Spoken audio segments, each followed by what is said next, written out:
thing this group hasn't yet done. Play for and perhaps win a national championship. Imagine what's going through these players' minds.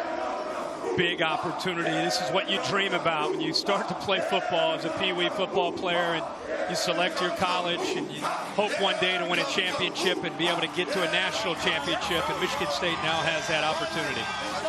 And the wait is over.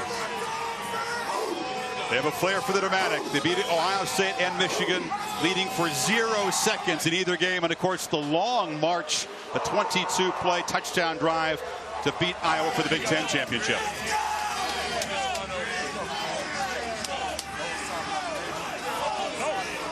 Few coaches thrive in the underdog role better than D'Antonio and the Spartans.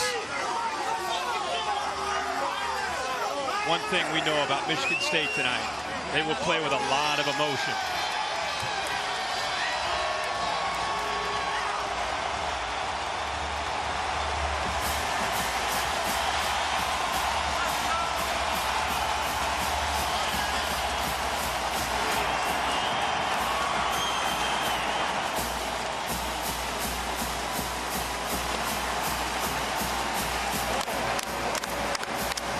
Connor Cook, the quarterback who injured his shoulder, missed the victory at Ohio State and nursed it through the final 2 games, told us the other day, Kirk, the shoulder is 100%. Do you buy it? I do.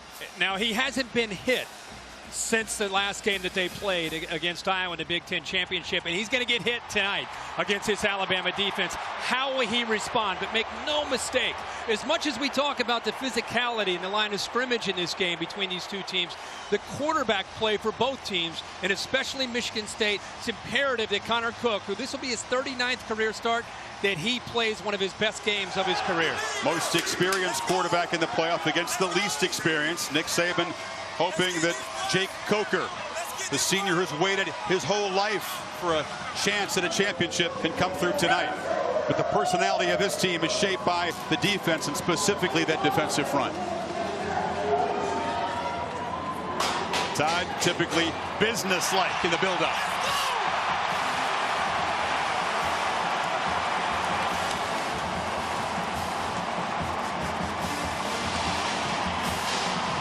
We've been amazed, Kirk. We've seen plenty of Alabama practices, but they have practiced with a ferocity right up until this high-stakes game. This is a team that won a championship in the last 2 years. They have admitted the focus just hasn't quite been there. You and I have been around this week down here in Arlington. If they lose this game, it will not be because they don't respect it and they're not focused on Michigan State. And Derrick Henry wins the Heisman Trophy. Chris, you and I made the same comment that I don't know if I've ever seen a Heisman Trophy winner handle the accolades and the hype as well as he has. It's business as usual. He's out here practicing, working as hard as he ever has. Michigan State has got to put everybody at the line of scrimmage to stop him, especially early in this game, which will give Jake Coker, Calvin Ridley and company opportunities to make big plays in a pass game for the Tide early in the game. Yeah, huge workload down the stretch for Henry. 90 carries combined the last 2 games, but he has had a few weeks to get ready. He feels fresh. He looks fast on this rug, and he says he's recharged. But he can't carry the load alone, even though it looks like he does sometimes. Can Coker and the receivers make the plays they need to? Well, if you wait till 3rd down, this is going to be something we'll watch tonight. 3rd and 6 or longer. Alabama's 111th in the country, one of the worst in the country. They've got to take their shots on early downs to try to find the matchups to their liking. And Lane Kiffin, who calls the plays for the Tide, eager to see how Jake Coker responds to the moment. To the field, Mike DeFee in the coin toss.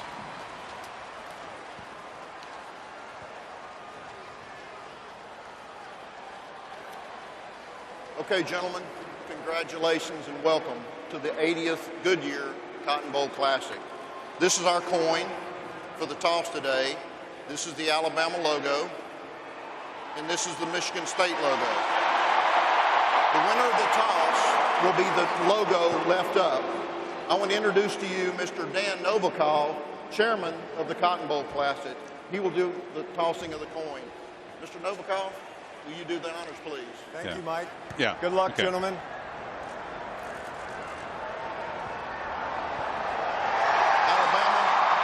Alabama's won the toss. Defer. You want to defer the options. You want the ball. Which end do you want to kick from? I want to kick that way. Kick this way. Spin this direction. Michigan State. They reversed this 4 times the yesterday. call. The Tide won the toss every time, and they win it for real. To Heather Cox with Mark D'Antonio. Chris, thanks so much. Coach, your quarterback, Connor Cook, by his own assessment, said he hasn't played in a game at 100% since injuring his throwing shoulder 6 weeks ago. Yeah, what he's ready do to you go. need from him tonight? What do you need from him? Got to play. Got to play. He's ready to go. We got to go, man. Coach, what's the single most important thing you can Don't do? flinch. Oh, all right, Coach, thanks. Now let's head to Tom Rinaldi with Nick Saban. Coach, after all the practice and the preparation, what's the single greatest unknown in your mind in this game? Well, I think the 26 days off and how you're going to come out and play. So I think our guys have prepared well. They practiced well, and I think we're ready to play well. It's just going to be a matter of the discipline that we have and how we execute and how we can play for 60 minutes in the game. Appreciate it. Good luck. All right, thank you. Chris. 15 years ago, Nick Saban was the boss of Michigan State. Mark D'Antonio worked for him, but I think he's more than tired of being called a Saban disciple. How about that? I mean, he's ready to go. He said, "Don't flinch." To Heather about the key to this football game for his team. That's the message. Now, this has been the Nissan pregame rush, and a lot of feel the rush in here. This is about, I would say, an Alabama crowd of 55-45, but pretty close to 50-50. It sure is. Great scene, great atmosphere, great build-up, and let's just have a great game now. Let's take a look at each team's plan for success presented by Northwestern Mutual. We have talked throughout the day about Connor Cook. Big night throwing the football to set up the run. The defensive backs, they've got to hold up in one-on-one coverage, especially when Alabama takes shots downfield in man-to-man coverage. For Alabama, it's attack through the air on early downs, and also on defense, disrupt the timing between Connor Cook and his receivers. Iowa did a very good job of that. It's not just about Connor Cook. It's about the Spartans wide receivers. Can they get away from press coverage from Alabama? So the Tides, junior Adam Griffith to boot it away. Aaron Burbridge and Delton Williams deep for the Spartans. Semifinal number 2 and a ticket to the title game at stake right now.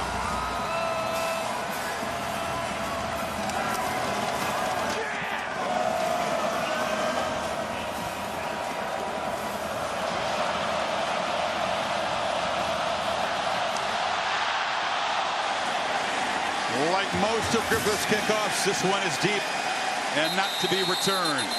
5th-year senior Connor Cook comes from northern Ohio. His health has been so much an issue. His leadership has been questioned. He's been very defiant about that. But look at the big game resume. He's won 3 bowl games the last 3 years. Yeah, people can say whatever they want about why he wasn't elected captain as a 5th-year senior, a 3-year starter. All I know is this guy wins football games. 34-4 in his career, making his 39th start tonight. He's got to be on top of his game to give the Spartans a chance to be consistent moving the ball. Behind a fine offensive line, they'll rotate the backs. Gerald Holmes, the sophomore from Flint, gets the start.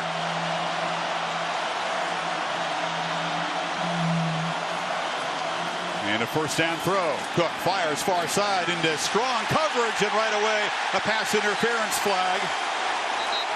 Marlon Humphrey was in coverage against the top Spartans receiver, Burbridge. Well, Humphrey, we talked about these receivers getting separation. Humphrey's locked on to him, but he didn't get his head turned around to locate the football. And Pass interference. Defense, number 26, spot foul, automatic, first down. And because of the contact, watch, again, they're going to press him all night. Look at the contact and the fact that defensive back's head is not turned around to locate the football. A great call here on this first play of the game by the officials. Burbridge, a guy with 80 catches this year. He's emerged as the go-to guy after playing a secondary role his first 3 years.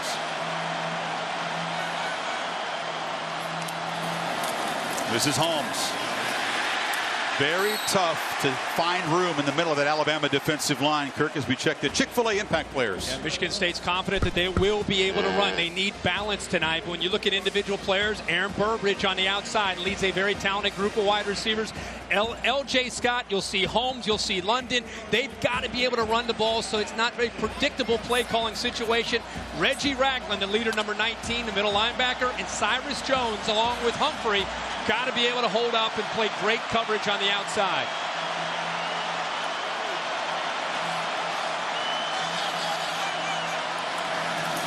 Holmes collides with Cook and is able to muscle forward, but the timing on the play disrupted, and it'll be third down. Jaron Reed, Denzel Duvall combining. Yeah, the timing's disrupted because, as you said, a quarterback and running back run into each other. Look at the left guard in the background. He also is affected by the penetration by Alabama. The play did not have a chance, but Connor Cook running into Holmes definitely did not help the cause. A little bit of jitters here maybe early as far as Holmes and Cook are concerned there on that play, but it does set up our first third down of the ball game.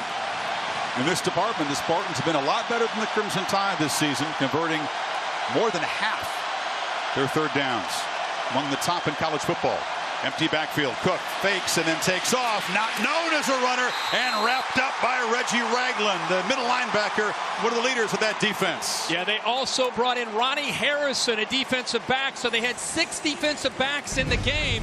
Watch Harrison right here. You see him stay home, gets off his blocks, and it allows Reggie Ragland to be able to clean it up. But 15 involved here. The 6 defensive back, Allen 93 involved as well. Interesting that Michigan State, after all their scouting report, quarterback run against Alabama has given them problems, but Connor Cook, not the most fleet-footed in that time, did not have a chance. Jake Hardbarger is the redshirt freshman punter. Cyrus Jones deep for the Tide, and he makes a fair catch. And the Tide will take over inside their 20.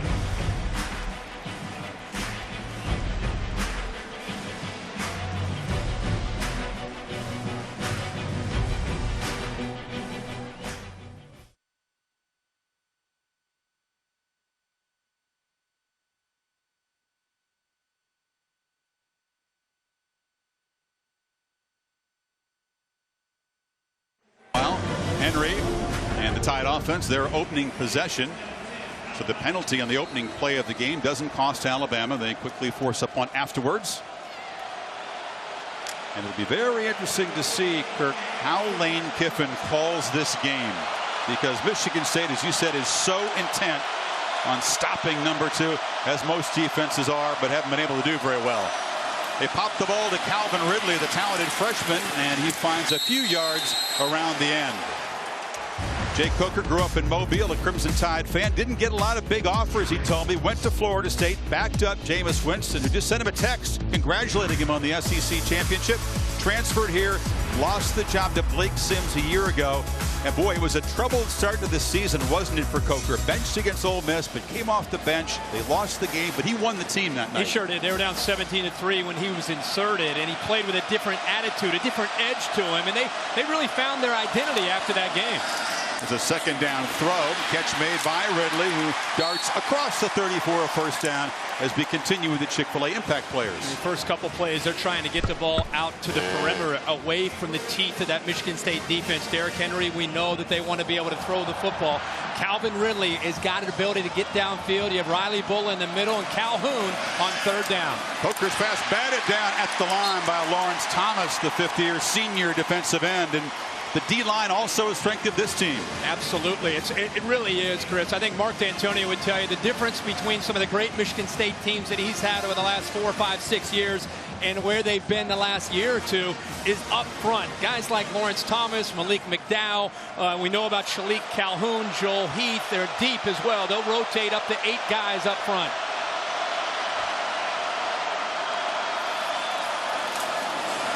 On the end around, Ardarius Stewart tries to get to the edge, hit hard and driven down. Monte Nicholson, the free safety, delivering a big hit, but that's a nice gain.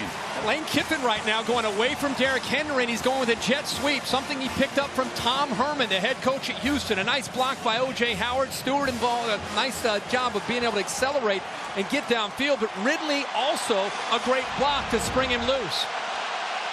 Sets up 3rd and 3. This is an area where the Tide have really struggled, especially early in games on 3rd down. Again, they fake it to Henry. Coker backpedaling, flips it to Stewart. Trying to make a man miss, can't. Brought down for a loss, well short of the marker by a swarming Spartans defense, and Bama will have to punt. Well, 3rd down, as you said, has been a problem for them all year, and we put a lot of that on Jake Coker, Chris, but it also was on the offensive line. And that time, Shalik Calhoun put a lot of pressure on him and got him to get rid of the ball before he was ready. It's something that Lane Kiffin's going to try to avoid all night long because, again, they're 111th in the country when they get to that 3rd down and 6 and a little bit longer. So Kirk 5 plays in the opening possession. No touches yet for the Heisman Trophy winner. J.K. Scott has come on after a rough start to the season. Look how high this talented sophomore from Colorado can boom the ball, and it bounces down inside the 5-yard line. Spartans didn't field it, and it cost them, and they'll be pinned back inside the 5 for their 2nd possession as Cook goes back to work.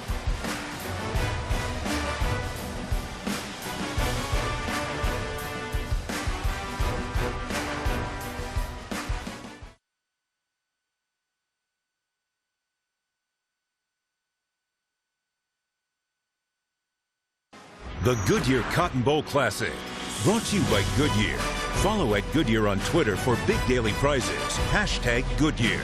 AT&T, mobilizing your world. The Capital One Quicksilver Card. Earn unlimited 1.5% cash back every purchase every day. Chevrolet, find new roads. And Gatorade, fueling today, fueling the future. Night to fly in Texas, and our aero coverage provided by Goodyear. Kick off your drive with tires that return superior performance. Goodyear, more driven. Because McGarrett King, who was lined up really deep, Kings didn't come up and fielded Kirk. It bounced all the way down inside the 5, a 56-yard punt by Scott. A mistake there by Kings cost them 15 yards, and now they're pinned back deep in their own territory. That's where you got to be careful with the emotion still early in this game. L.J. Scott, a talented true freshman, the workhorse in that marathon drive against Iowa in the game. Off the blitz, they flip it to Josiah Price, and the tight end has running room and a 1st down across the 15. To Heather.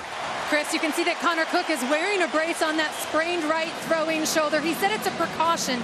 It makes his shoulder feel tighter when he's wearing it. As you mentioned, he threw max velocity for the first time in practice on Monday. Said it's the hardest he's thrown in 6 weeks. He's been doing daily ice and stem for rehab. Mark D'Antonio did say earlier his quarterback must play with great toughness and stay locked in the pocket for his team to have success, Chris. And Heather, he hopes get the ball out quickly. Which he just did. Take a minimum number of hits. Yeah.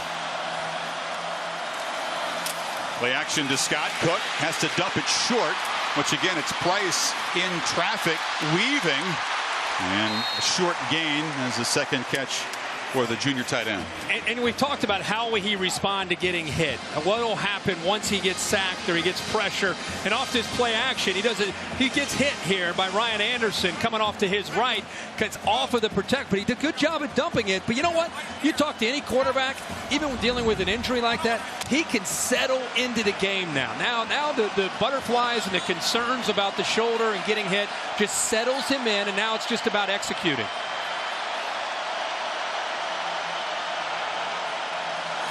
On 2nd and 7, they feed Scott, who tries to bounce it, but is going to be dropped for a loss. Ryan Anderson again involved in the tackle. It'll be 3rd and long. But watch the pit here. A'Shawn Robinson, number 86, who is going to be a handful tonight. He's right here. Watch him be able to deal with one lineman, another one. He's the one who actually jams that hole. Anderson, 22, is involved, and there's the pursuit of the Alabama defense. But A'Shawn Robinson in the middle, along with Jaron Reed, number 90, that's who Michigan State's going to have to contend with, and that's why I think they're trying to go more to the perimeter, because it's tough sledding right now in between the tackles. Cook is brilliant against the blitz, but the Tide don't often have to blitz, and they rush only 3, and they flush him immediately. Cook around the corner, throws, incomplete. On the sideline, Kings was trying to haul it in. He says he made the catch. Well, he did make the catch, but he didn't get a foot down. Officials were right on top of that. They flushed him. Actually, Michigan State got him away from the pressure. He tries to get a foot down. Boy, that's why he was arguing it. He's trying to say that his left toe was down before his heel ended up getting down. In that situation, his toe has to stay up. When the heel comes down, he's out of bounds. It's incompletion. Antonio checking the giant jumbotron overhead. If the call will stand, and Cyrus Jones back to receive the punt from Hartbarger, which is a high one, and drives Jones back to the 30. No fair catch, hit immediately. Excellent coverage there by Tyson Smith. So Derrick Henry, when will he touch the ball for the first time? Tide's second possession coming up.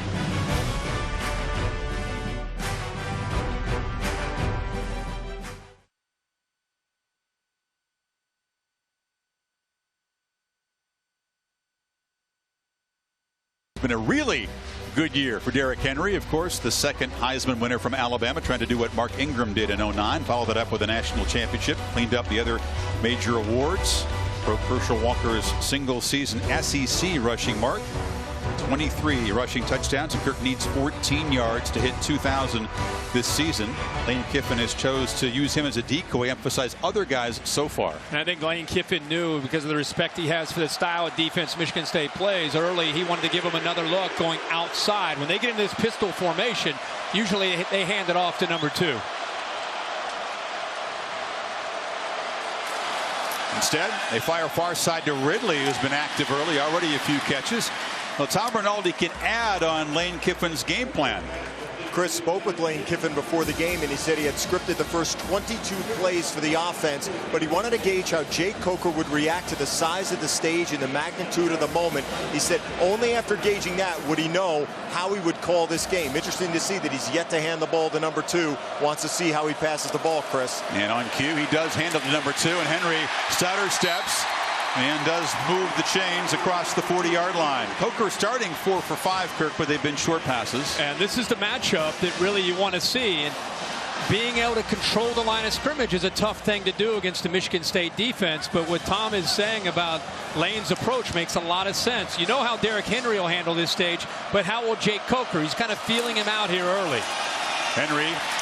That's what the Spartans want to do, isn't it? Get him moving sideways and not get that big body moving downhill. It's exactly what you have to do. When he squares his shoulders and runs downhill, as we've seen all year, he's a handful. And look at the discrepancy between Henry and the linebacker in the middle, Riley Bullitt, 6'2", 230. Now, he's tenacious, so it's size against quickness and an aggressive attitude from the middle linebacker. Remember, of course, his older brother, Max, his dad, Shane, grandfather. I mean, you talk about being a Spartan. Number 30 is a Spartan. Top tackler on this defense, who tweeted congratulations to Henry, says looking forward to facing a Heisman winner here in Arlington. Henry took no insult in that, by the way. Coker chased, flushed, and loses the ball. It rolls out of bounds. Arjun Colhoun, the quarterback, was running him down and knocked the ball out of his hands, lucky to avoid a turnover. Yeah, and he never even saw him. The blitz comes from right here to his right. And I don't know if that's he turns his back. It's play action. It might be on Derrick Henry, who needs to abort and come off the play action. But nonetheless, nobody picks him up. The ball's on the ground. Fumble. Colhoun kicked the ball out of bounds or had a chance to recover it. There's also a flag on the play. Holding, offense, number 50. That penalty's declined, 3rd down. A right guard that time, Taylor. And the inside of this pass rush for Michigan State will give Nick Saban, Lane Kiffin, and this offensive line fits. They are athletic. They are lean and long. McDowell for Joel Heath. Both those guys are 6'6" in the middle. Keep an eye. We talk about Calhoun all the time on the outside and Thomas, but it's the inside tonight of 92 and 4 that could give Alabama the most trouble. So Henry out of the game on 3rd and 19, and Kenyon Drake, the versatile running back, to the left of Coker. Spartan fans up and making noise.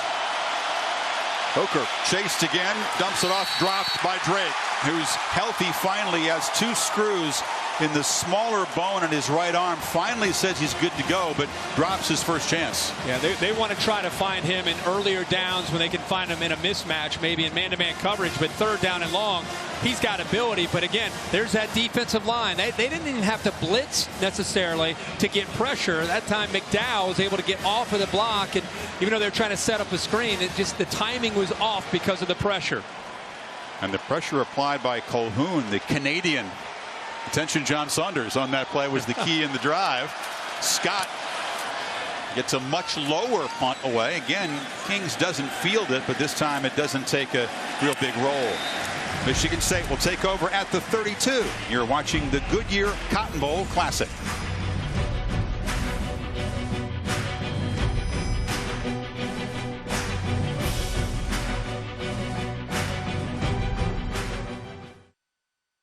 One touchdown by Tennessee and 4 other field goals. You can see Alabama right now playing with safeties that are back. It makes it very tough to be able to get the deep ball. You have to work on your running game and your short passing game when you have 2 safeties. It's Mondre London's turn to carry the ball. They'll rotate backs and hope that one of them gets hot. But the freshman from Fort Lauderdale gets nothing there. Well, it's hard to run the football no matter who that back is. Could have Le'Veon Bell back there against that defensive front, and the way they're controlling that line of scrimmage, it's not going to matter. They're going to have to do something to, as I said, I think Connor Cook and the passing game, the short intermediate passing game, occasionally taking some shots, that's what's going to have to come into play for Michigan State. They cannot just rely on 1st and 10 lining up and running the football against that front. That's Benny McGowan as a backup center, but can slide into the guard position, which he's doing now. Is there a bigger challenge in college football than facing that Alabama defensive front? It is something to see how those guys not just dominate opponents, but dominate their teammates with leadership. It's authoritative, it's animated leadership from A'Shawn Robinson, Jaron Reed, and Jonathan Allen. Yeah, no doubt about it. I mean, it's just impressive to watch their attitudes. Spartans playing fast on 3rd down, trying to catch the tide, napping, and they do. The pass complete down inside the 40-yard line to Felton Davis, the true freshman. Well, I think everybody was caught off a little bit surprised by the approach and the hurry up. They were not able to get their alignment, and Michigan State caught Alabama out of position, and Connor Cook, with that experience, makes them pay for it. Hits him right in the seam between the corner and the safety. First big play of the game, 28 yards on 3rd and 8, and just the second catch for Davis, who's been the understudy this season of Aaron Burbridge. He's a feisty, confident guy, but rarely has had a chance to make plays. Burbridge now in the Wildcat as Cook has moved to the receiver. They'll do this from time to time. Burbridge circling back, cannot escape, drop for a loss. Gang tackling Dylan Lee, the linebacker, got there quickly. Yeah, the scouting report with Burbridge back there, you know he's not going to throw the ball, so you see a lot of crimson jerseys lined up to take him away. You see the bottom left there, Dylan Lee stays at home in case of that cutback, and that's exactly where he needs to be. The discipline exactly perfectly placed there for Dylan Lee, but the play side defensive line and linebackers took that away. But when they see 16 back there, they are locked into the running game of Michigan State. It's a wrinkle that Dave Warner, the play caller, began to use late in the season. He was successful in that long drive against Iowa from time to time. Cook now back in the pocket, delivers incomplete across the middle. Tried to get it to R.J. Shelton in the slot, but the talented freshman Minkah Fitzpatrick right with him.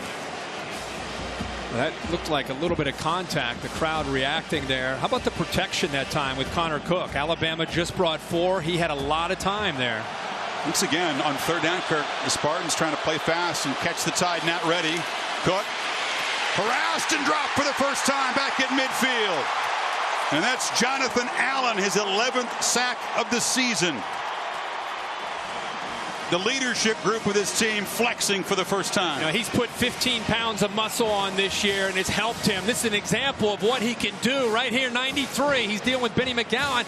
He also goes right through Delton Williams. So the right guard and also the running back trying to slow him down, and they could not because of the strength. But Alabama, by rushing 4, gets after Connor Cook. Allen, the junior, is all SEC. There's a whole bunch of guys on that unit that are going to be playing on Sundays for quite a few years. Plenty of scouts around tonight. So Hartbarger trying to knock it dead deep. Does a spectacular job. A sideways bounce. And the coverage guys grab it at the 2-yard line. Chris Fry, the linebacker, hustling down there. And now it's Coker's turn to get pinned back deep. These two teams seem to be kind of feeling each other out. Special teams starting to become a factor because of field position. And there's Chris Fry out of Upper Arlington, Ohio, with a good effort there to keep the ball out of the end zone. They're actually down that at the 4-yard line. You figured this would be a slugfest, a test of will, physical and mental strength. Perhaps right to the fourth quarter. That's where special teams and who's going to win the turnover margin will end up becoming a huge factor, and ultimately who ends up winning this football game. Now will they feed Henry, who's lined up in the end zone. Again, they force him to kind of hop sideways. He can't do that typical Derrick Henry downhill move. You know, you and I called the first game of the year right here when they played Wisconsin. We saw him a couple times running downhill and being able to break tackles. That's when he breaks tackles. You can see right now, if you watch the Clemson-Oklahoma game and you're sticking around to watch this and see who gets to the championship, as predicted, 2 completely different style of football games. Henry, 10 yards on his 3 carries so far. Has it again. Cuts back. Nothing there. Riley Bulla, Lawrence Thomas, and Demetrius Cox, the safety, also in there. Yeah, we talked about Bulla and his quickness and his size. Right here in the middle, watch how he just comes downhill. He does not allow the lineman to get up to the second level because of how quick he is. Doesn't wait around to read, absorb the offensive line. As soon as he makes his read, he is coming downhill right now, which is really what allows him to make that play. Drake in the slot here. Coker needs to be very careful here. 3rd down and long. Drake's in motion. Fires back far side. Catch made by Stewart. He gets a block on the edge. Lowers his shoulder against Darian Hicks. And a first down. And a great block by Cam Robinson, the left tackle. What an effort to make a block on Darian Harris. Watch him come out. Harris is out there over the slot. Stewart, but watch that block right there. That's the left tackle getting out in space. Here's a great look at it right here. He's able to get out there, get Harris down, and open it up for Stewart to pick up the first down. And a great call there by Lane Kiffin. That's a 330-pounder moving very quickly. And Henry now, final minute of the first quarter, muscles out near the 20. He's approaching 2,000 yards. In fact, needs one more to get to that milestone of the season. Bama's going to go tempo now as well. But a great call there by Lane Kiffin on 3rd down, taking the thinking aspect and having to read the coverage away from Jake Coker on 3rd down and just making it a quick throw and an easy throw for Coker. 3 receivers to the right. Again, he gets it out quickly to Stewart. He gets another good block on the edge. They're really working the perimeter much more than the middle, and they move the chains again. That's the most successful aspect of their attack in the first quarter. And Lane Kiffin told me actually today that he's concerned early in the game about Derrick Henry and being able to get on track. His answer, he thought coming in, would be to get the ball to the perimeter in a hurry. Michigan State will blitz. They play a lot of man-to-man. They're soft right now in coverage, so it's an easy throw. And because of the quickness of these receivers, it's a smart call for Bama. Can Coker snap it before the clock expires in the first quarter? No, did not get it off. So 87 combined yards in a very defensive opening quarter in Arlington. Back after these messages, you're watching the Goodyear Cotton Bowl Classic.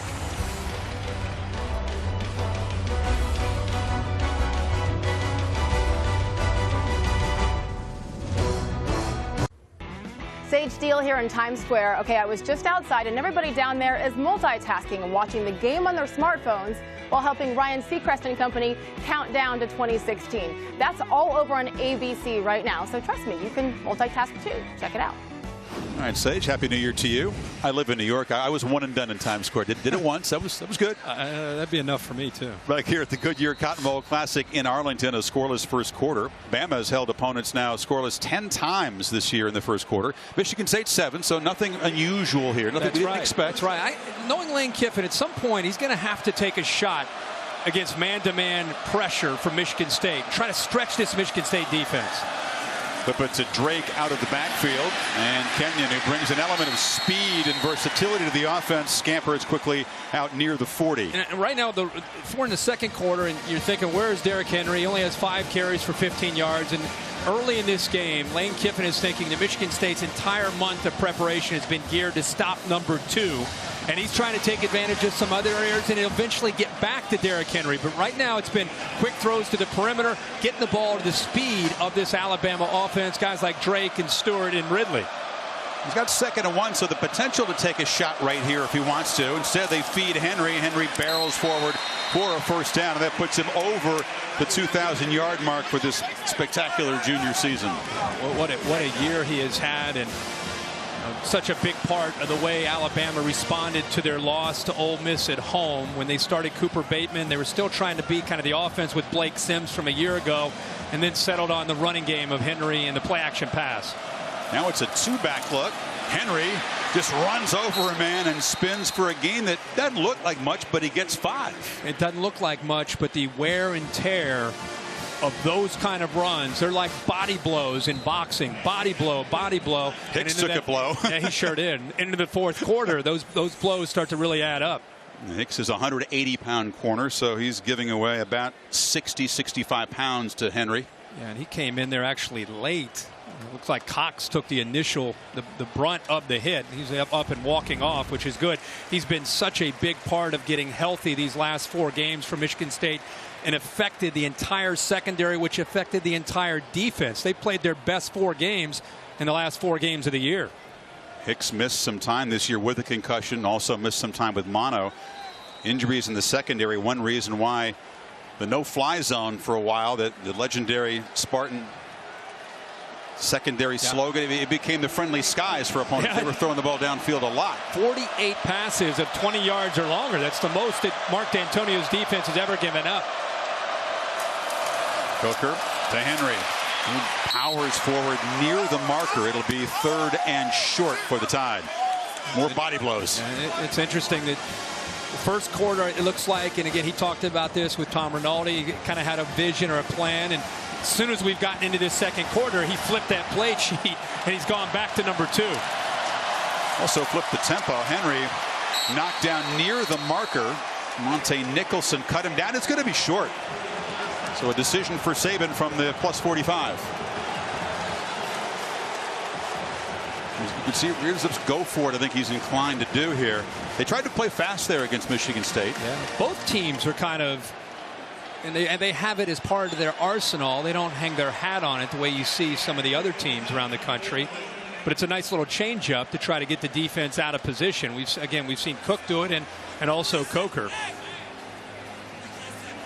So the offense staying on the field, huddling around Lane Kiffin and the white visor. They get a measurement here to see exactly how much they need on 4th down.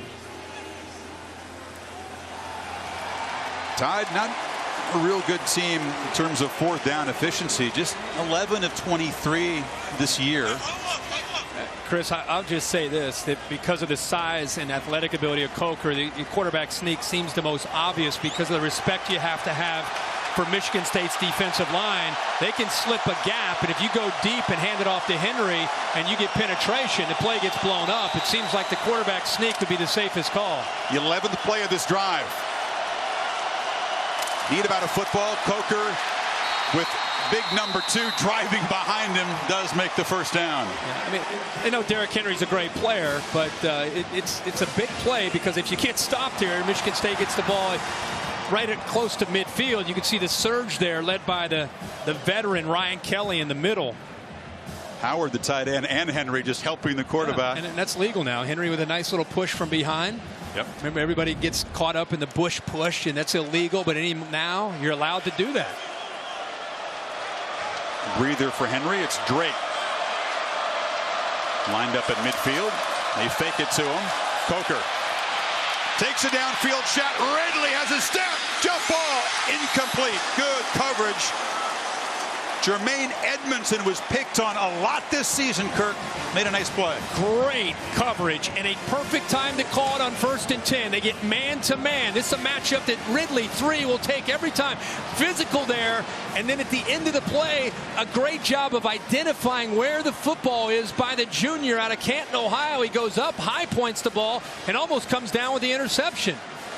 Remember that Nebraska game when they had so much trouble defending the Cornhusker passing game? Edmondson had a rough night, but he has grown and improved along with a bunch of guys in that secondary. This is Drake now. Not much. Riley Bulla, the top tackler, came flying through. It'll be 3rd and long. It's a different gear. You know, as good as Henry is, he's a different kind of back. He runs downhill. You get the ball to Kenyon Drake because of that acceleration to the corner. Michigan State's got to be able to react. And how about Riley Bulla that time? Back-to-back plays by the Spartans defense individually. Edmondson on the play downfield, and then Bulla that time on the run by Kenyon Drake. Both teams just 1 of 4 so far on 3rd down. Both offenses have faced 3rd and long a lot tonight. There's Shalik Calhoun, the pass rush guy. Coker gets protection, finds Drake, who spins free but does not get near the 1st down. Dropped at the 40. Demetrius Day Cox, the safety, came up to disrupt things. And how about R.J. Williamson back? He has been out since week 5, where he had a bicep injury against Purdue. It's first time he's played since week 5. A veteran, a 5th-year guy with great knowledge, did enough there to slow down Drake to allow the rest of the Michigan State defense to be able to corral Drake before he got a 1st down. Williamson, a leader who brings a lot of knowledge and helps the communication, but he hadn't played football in 3 months. I wondered how he'd be able to hold up tonight. So far, so good. It's a big stand by the Spartan defense, forcing a punt, which lands into the end zone. Who can break through first? It's Cook, and the Spartans back to work next.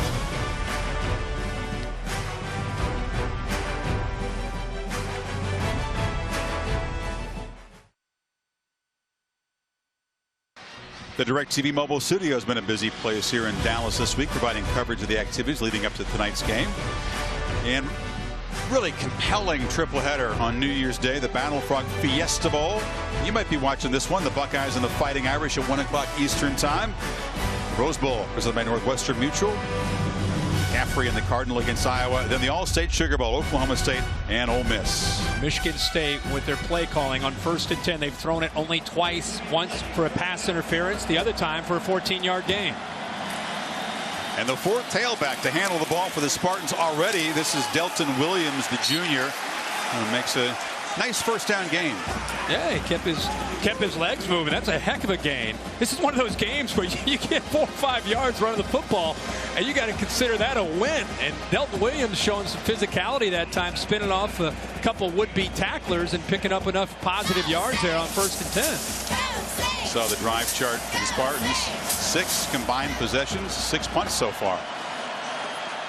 Williams now in a slot, empty backfield for Cook, who rolls and fires downfield to Shelton. Well covered. Here comes the 2nd pass interference flag of the night. This one on Minkah Fitzpatrick, who just never found the ball. Now, Connor Cook got drilled by Reggie Ragland. I mean, drilled. And his shoulder was exposed to the contact. I mean, it's a half roll to the right. Look at the middle linebacker right there. Lowers the boom. And if you see it in real time, you'll really appreciate what he dealt with there. I mean, he came in hard. Defense, number 29, 15-yard penalty, automatic, 1st down. Meantime, Fitzpatrick flagged to the other end of the play. Cook told us, you know, shoulder aside, he's never worried, he said, about hits in a football game. He always must keep his eyes downfield, and standing in there in a pro-style offense is part of it. And there's Minkah Fitzpatrick, Chris, with his head completely facing the receiver. 2nd time we've seen that. You're right. Connor Cook is a tough guy. No question about that. Williams again, short gain. You know, Cook weighs 220. I think he's got a strong lower body, but kind of a slightly built upper body. He does not have a sculpted physique. Not like you or anything like that, but he's doing all right for himself. I'm just messing with you. My point is, when a guy like Ragland hits him, I know. You know, I'm just messing with you. He's 6'4", 220, and the thing about Cook is he's playing 39 games. Think about that. All-time winningest quarterback in school history. As good as Alabama is, there's nothing he hasn't seen or dealt with when it comes to the pressure of this kind of football game. You fake it to Williams. Cook stands and delivers again, and a drop. That's a drop by Burbridge, who's a terrific receiver, all Big Ten competitor, but that was right in his hands. I keep talking about separation against press coverage. Can he do it? He does. He gets the separation. Now he just has to catch the ball. Perfect job by Burbridge. He's one of the top receivers in the country. He just couldn't hold on to it. Cook delivers over the middle again. Catch made by Paul Lang, the senior tight end. This is 11th of the season. They're finding space in the middle. Confused here by Alabama. There's a mix-up here with Reuben Foster. Look at the middle. There's nobody in the middle. Foster's over here. He might be confused with the alignment, but he's wide open, and Cook sees him quickly for the big game. He kind of laps the Nick Saban and Kirby Smart just hate. 17 yards on that 3rd and 9 play. He put the formation with the receivers into the boundary, and it opened up the tight end to the field. We got an offense threatening here, Kirk, for the first time tonight in plus territory.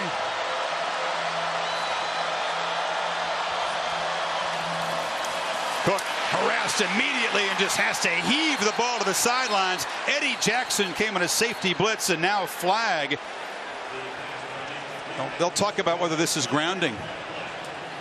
I think they also had procedure there. Lang was a little confused on his alignment at the tight end spot, which impacted Burbridge. Illegal shift there. There is no foul on the play for intentional grounding. There was a receiver in the area. However, illegal shift on the offense. That's a 5-yard penalty. Replay first down.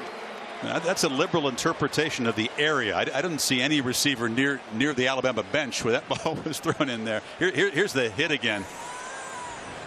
He knew right. Look at Jackson right here coming on the blitz. Nobody there. He just aborts Jackson on the safety blitz. The play before, Alabama was confused, and it cost him. This time, it's the Michigan State offense with a blunder, with a clean hit on Connor Cook. Empty backfield on 1st and 15. Williams moving to the slot. Cook fires incomplete. It was off the hands of McGarrett Kings. Fitzpatrick and Humphrey were covering closely. Well, Humphrey, 26 on one side, will be playing man-to-man all night. And you have Jones on the other side. Humphrey, 26, is much more physical because of his size. He's 6'1", about 195 pounds. He's a freshman, but because of his physicality, it makes it very tough to be able to get separation. And as tough as it is to make plays in this defense, Cook thinking, come on, guys, give me a little help. That's a drop from Burbridge and now from Kings already. Cook fires in, no chance, over the head of Josiah Price. It'll be 3rd and 15. So a promising drive, then the penalty, and now Cook is backed up. And that's why we don't see a lot of first downs in this game, because against these two defenses, 3rd and 9 ain't going to work very often. And you'll see Alabama, they'll show pressure. Many can now they pressure 17% of the time. They like to show pressure and then drop, and they'll rush 3 or 4 and count on that defensive line to be able to get the pressure on the quarterback.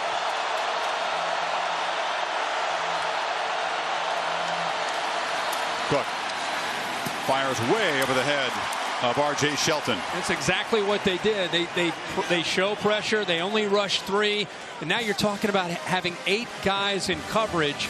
And as good as Connor Cook is with his accuracy and his anticipation, makes it very, very hard to be able to find somebody open with 8 guys in coverage. So the mental mistake with the Tide defense, but then they knuckle down, helped by that illegal shift penalty on 1st down. And another punt as Hartbarger tries to pin the Tide deep again.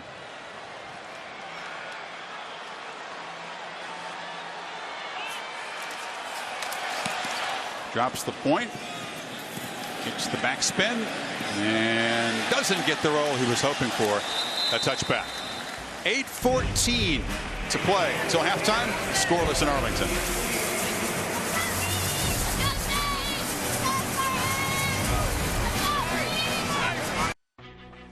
The Goodyear Cotton Bowl Classic, brought to you by Allstate, proud supporters of college football. Are you in good hands? Taco Bell's Crunchwrap Sliders, 4 full-size flavors, just $1 each.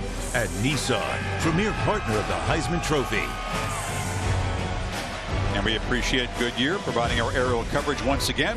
Kick off your drive with tires that return superior performance. Goodyear, more driven. Not much driving by the offenses tonight, but a game that Tom Izzo would appreciate. The Spartan football team in the Final Four here. He's taken the basketball team to the Final Four 7 times, including last year. Won national championship. Great friend and almost a neighbor of Mark D'Antonio in East Lansing. Yeah, and just a big football fan. Yeah. You know, Nick Saban talked about when he coached in East Lansing how much Tom Izzo, how big a football fan he was. There's the whole team. Spartan basketball team lost for the first time this week at Iowa, and he flew them all down here despite the loss. So it's Drake, not Henry, in the game, and Coker looking to throw on first down. Richard Mullaney, the graduate transfer from Oregon State, with a first down catch to the 35. Well, nice job with the linebackers here. Watch how the linebackers, Reschke and Bulla, watch how they split. It opens up right in the middle. The patience there by Coker is amazing, but the offensive line doing a nice job of giving him time. He needed every second there before McDowell lowered the boom, but a good route, well designed, opened up right over the middle. Spartan fans glad to see McDowell back in there. Their trainers were looking at him in the last defensive series. Now Henry dropped for a loss, and that was Malik McDowell, the sophomore from Detroit, the 5-star recruit flying in. And Chris, you really have to appreciate he's going against Ryan Kelly, a senior, one of the best centers in the country. Watch how he works to get to this gap. He has to deal with the center. He works with him, uses his hands, gets off of it, and tackles the Heisman Trophy winner. 13th tackle for loss. A great sophomore season by McDowell. He's going to be draft eligible next year and a very highly rated prospect. Coker to Stewart. Again on the edge. He's knocked out of bounds. Colhoun did a good job holding his ground. And it'll be 3rd and long yet again. You know, Ridley right now with three receptions, most of them to the outside. Stewart with 4 receptions. A lot of receptions and a lot of attacking to the perimeter, but Michigan State doing a good job of forcing them into these 3rd downs yet again. Yeah, his completions have averaged 6.5 yards.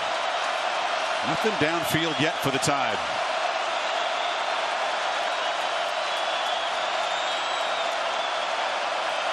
Spartans bring pressure. Coker delivers complete once again. A catch made by Stewart, and it was knocked out of bounds near midfield by Nicholson. You know, it's 3rd down and long. You've been giving Coker fits. You press, or you bring the blitz, but look at the cushion. Makes it so easy for Coker to anticipate and get the ball out to Stewart. Very surprised that Colhoun was not tighter with the cover, with the blitz from Michigan State. It made it easy for Coker to recognize it, put the ball out there to Stewart, and it's a 1st down. Almost like they're wary of that downfield shot you keep anticipating. Play action on 1st down. Coker will take a shot. Ridley holds it in.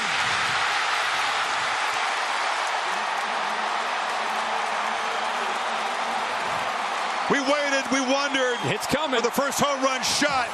Not quite a home run, but he stopped at the 1. And they don't reroute him. A little inside move, and he gets one-on-one matchup against Demetrius Cox. It's exactly what they wanted. What they do is they play fast after a big play. The Spartans were still running guys off of the field as Henry took the handoff. They don't use tempo very often, but they often do after a big play. Yeah, they try to catch him off guard. Michigan State ready for it. But how about the throw by Jake Coker? He puts it right on the money to Ridley. Really trying to get that ball across, but he's definitely short. Substitution defense, more than 11 players on the field at the snap. The offense did not substitute. Half the distance to the goal, replay 1st down. You can almost expect Bama's going to do that after a big play, and the Spartans tried to You get the short yardage guys in there, but smart. Couldn't do it. Yep, smart for Alabama without substituting. They're able to go as fast as they want. Michigan State not able to substitute, and they catch them with more than 11 on the field. A 50-yard play to Ridley, moves the ball inside the 1. 3 in the backfield. Henry. That's easy. Pure muscle, and Alabama strikes first.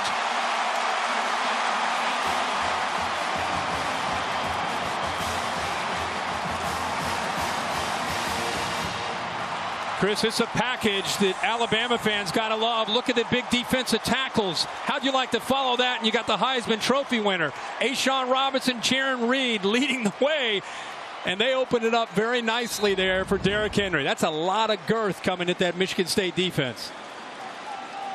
Those are a lot of big, nasty guys who had to enjoy the chance to deliver a downhill block like that. We sucked up the leadership of this team. Those defensive linemen play a part in the first touchdown of this game, and Derrick Henry, his 24th rushing TD of the season. That is a new SEC record, all his own now.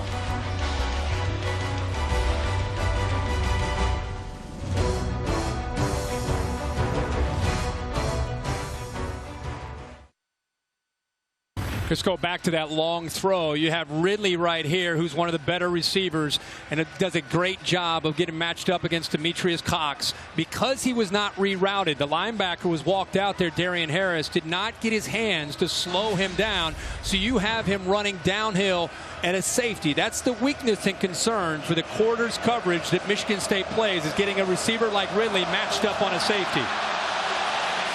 Ripp's kick goes out of bounds, so Michigan State will take over at the 35. That play covered 50 of the 80 yards in that drive, and Coker 4 for 4 on the drive. Yeah, he was in command. When he throws on early downs, play action pass. Michigan State is elected to take the ball at the 35-yard line, first down.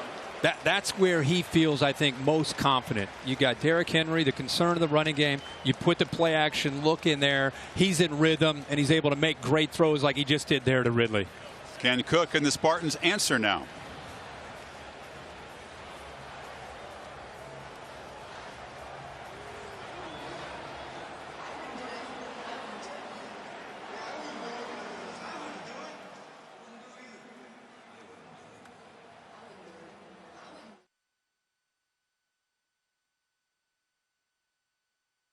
Times Square, where everyone is talking about college football, yes, including Ryan Seacrest, who will join me coming up at halftime. Thank you, Sage. Here's the countdown clock on an evening known for the ball dropping.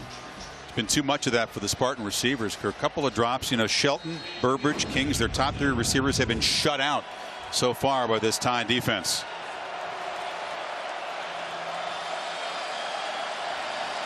LJ Scott, freshman late season workhorse, is the back now. Takes the handoff from Connor Cook, who himself has certainly been hit a lot. Kirk, he's 4 for 10, but he's been taking some punishment. He has, and that was a big question coming in, how the right shoulder would hurry up. And it's not so much the sacks. He has 1 sack, but and he knew coming in, Chris. We talked to him a couple days ago about, are you ready to be hit? Because you're going to be hit a lot. And he said he was. And so far he's stood strong, but he needs help. Not only is he not getting the ball to his favorite targets, Michigan State right now, they've only run the football for 3 yards. It's a bad combination when your go-to receivers aren't making plays and you're not running the ball. From the pocket, delivers into traffic, and again over the head of Shelton, who's been targeted frequently, but no catches yet. Now that is a tight window. Connor Cook has such confidence in his ability to make the right read and get the ball to his receiver. That ball overthrown, but with the coverage there by Fitzpatrick, he was fortunate the ball wasn't tipped and possibly intercepted.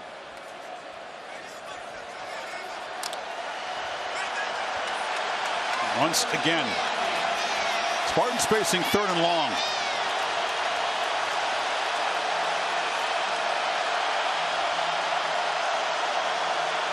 Tide showing pressure, and they do bring 5 rushers. Cook, flushed, hit, dropped. Ryan Anderson, the linebacker, got him.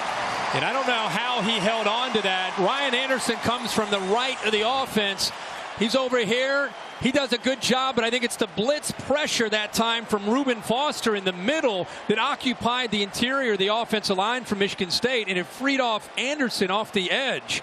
You hear so much about some of these other defensive linemen, but it's the depth. Guys like Ryan Anderson and Tim Williams that get pressure, especially on third down. And I'll tell you, Connor Cook lucky to hold on to that ball. Yeah, he had to shift the ball, didn't he, at the last second to the left hand to avoid the fumble. Hartbarger boots it. Cyrus Jones from the 20 gets an initial block, bounces off a man, and dances down across the 26-yard line. Oh, we knew this would be a very different game stylistically. Clemson, so impressive. Trailed at halftime, but a 21-zip edge over the Sooners, so they await the winner of this slugfest a week from Monday. What a different game and a different feel where the offenses in that game and the quarterbacks in that game going back and forth. And Deshaun Watson and Clemson give them all the credit in the world, finding a way to win that football game. And you heard Dabo Swinney afterwards. Nobody believes in us. Nobody does except for us. And that's what makes this so special. And he's right. This football team is on a mission, and the winner of this game is going to have their hands full against that Clemson Tiger football team. Yeah, we got Salty Dabo again after that game, but what a tremendous job he and his staff have done. Tide trying to add to the lead here. 4 minutes to halftime, and Coker feeling good about himself finds O.J. Howard in the veteran tight end, his first catch out across the 40, and a flag where Coker was hit by McDowell after he got rid of it.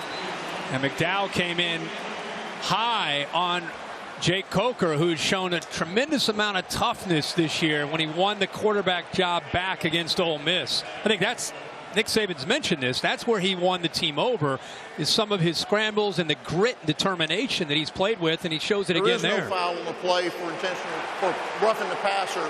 Contact was to the chest. So the flag is picked up, but the gain moves the ball across the 40. And see if the initial contact is up high. They felt that initially it was a penalty, but then went back and talked as a group, which you love to see, and they felt it was in the chest area, and then he slid up into the face mask. And it's always great when the crew gets together and talks about it. Sometimes they have different perspective and a different view. Big 12 crew here tonight. The Tide did not approve of that call. Now some movement. Ball start. Derrick Henry. Offense. Number 2. 5-yard penalty. First down. He was on his tippy toes trying not to lose his balance. Michigan State looked like they were trying to mix in some pressure. You know, with that injury to Hicks, he's been so instrumental in the talk about Michigan State improving their last 4 games. He is out of the lineup, so Colhoun on one side and Jermaine Edmondson on the other. And as much man-to-man as they play, Alabama will continue to challenge and go after that. Henry, first and 15, tries to cut it back. Coker throws a block. Henry is just tracked down at the 40. Colhoun just grabbed him by the shoe, or it would have been a huge gain. It's a great example of his vision. I don't know if enough people really appreciate the way he, as a big guy, has an ability to get off of a play and then abort and come all the way back the other way. Michigan State very fortunate that Colhoun somehow is able to make that tackle, because if he doesn't, it's without a doubt a first down and more yards after that. But good effort by Colhoun there to stay home and catch up to Henry to bring him down. Yeah, a no carry yet. Has Henry really been able to get that big body rolling, get up ahead of steam? Got to hurry here. 3 in the play clock, and Coker will take a timeout. They'll spend the first of their 3 here as the Tide try to add to their lead before halftime.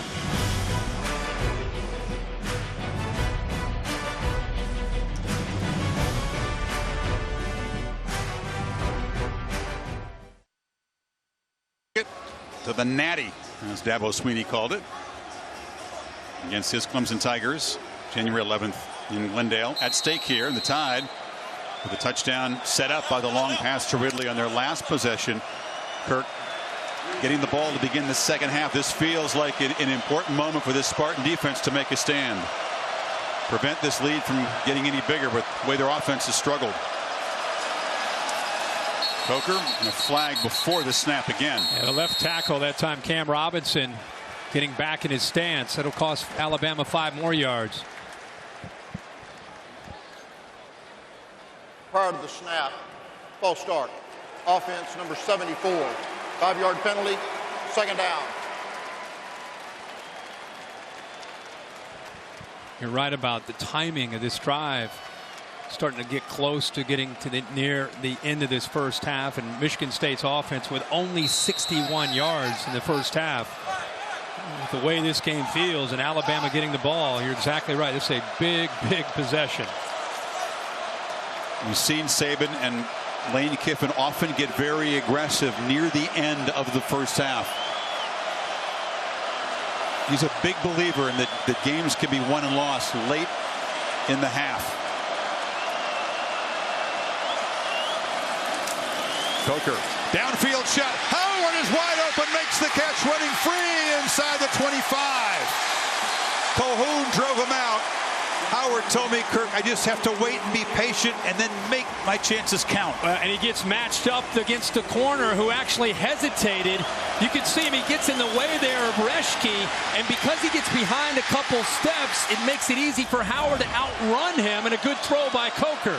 And again, tempo after the big play as Coker fires far side, but flying in to knock down Stewart was Jermaine Edmondson.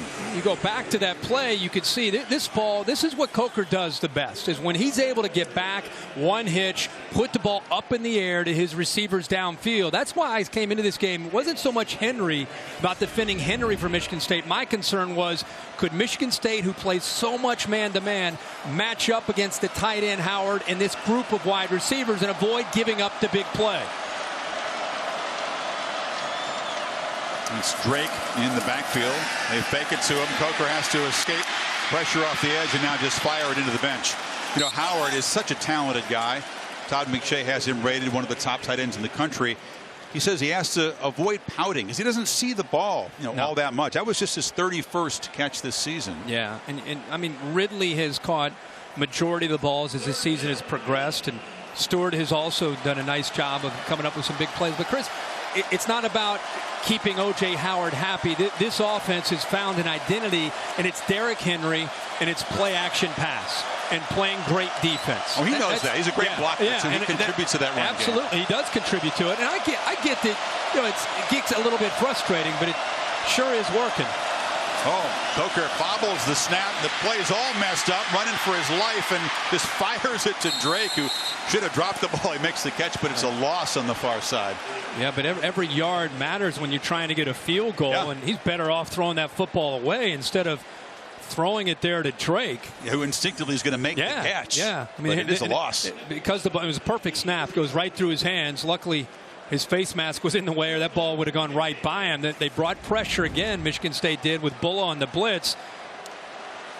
It backs up Adam Griffith, who's had a terrific season since he got off to a rough start. He missed 2 field goals here in the opener against Wisconsin, missed his first 4, but he's come on strong. 21 of 29 for the season. This from 47 for a 10-point lead. And he knocks it through. For the kicker, born in Poland, adopted by parents in Georgia, makes it a 10-point lead with 1:25 before halftime. So celebrating the 11th season, sponsoring the Good Hands Field Goal Nets, Allstate makes contributions to university's general scholarship funds for each field goal and extra point kicks. To date, millions have been contributed by Allstate. Connor Cook, 4 of 11 for only 62 yards. But I'll say this, they're down 10. Alabama gets the ball to start the second half because of the experience of Cook and the confidence the coaches have in him. Sometimes when a quarterback and an offense, they're just struggling to find anything that works. Sometimes by getting into a 2-minute offense and you're not thinking as much, you can get the defense on its heels a little bit. Connor Cook is like a coach out there. He's like an offensive coordinator. So Michigan State needs to be aggressive here, put the ball into the hands of Connor Cook, and I wouldn't be surprised to see him find a rhythm here. Kirk sacked a couple of times. They have -1 net rushing yards. But even if you take out the sacks, the 10 runs, total 10 yards against the Tide so far. Ouch. Welcome to the Alabama front 7. And not be a comfortable feeling for Cook, knowing they are basically one-dimensional at this point. Well, we talked about Capital One Bowl Mania continuing tomorrow, 11 o'clock at ESPN2. The Wildcats of Northwestern take on Tennessee in the Outback Bowl. So Big Ten versus SEC, 1 o'clock over on ABC. Another Big Ten SEC collision, the Wolverines and the Florida Gators, the Buffalo Wild Wings Citrus Bowl, also streaming live on the Watch app. That's an intriguing matchup, Wolverines and the Gators. Yeah, it's anytime you get a chance to see these big conferences compete against each other, you know, you always have bragging rights on the line. This might be high scoring compared to what we're going to see in that game, right? Right. Let's see if Connor Cook gets aggressive here and see if his receivers can get open and try to get off this coverage, this tight coverage from Alabama. You got 3 timeouts and a minute 25 to work with. Gerald Holmes stays in to block the blitz, and it's a low throw. They finally move the chains. That's a catch by Burbridge, his first. Yeah, one of the rare times that Burbridge and Cook in sync. And as I said, now you get aggressive here. You get this defense, try to get this defense on its heels. Spartans do employ tempo. Cook in the pocket, flips it short. Holmes cannot escape Reggie Ragland, a short gain. Yeah, Michigan State has 3 timeouts. They'll use 1 here. They're thinking at the very least they want to give Michael Geiger a chance, the junior, a chance to at least have a shot at a field goal. Well, John Saunders, Mark May, Mac Brown perched in their set. I can see him over there on the concourse level. The Buick halftime report is coming up. We'll recap Clemson's emphatic win in the Capital One Orange Bowl. Houston, a nice win on the Chick-fil-A Peach Bowl over the Seminoles earlier today. And of course, they'll break down first half here and look ahead to what this group right here is going to have to do to try to solve a very stout defense. Be nice to be able to, again, trying to get Connor Cook into a rhythm is tough to do against this Alabama defense. Remember, they apply pressure. They keep 2 safeties high, which makes it tough to get the ball thrown downfield. Then they've got 5 guys underneath, which makes the windows, the passing lanes, just tough for Connor Cook and his receivers. The timing and anticipation has to be perfect for Connor Cook.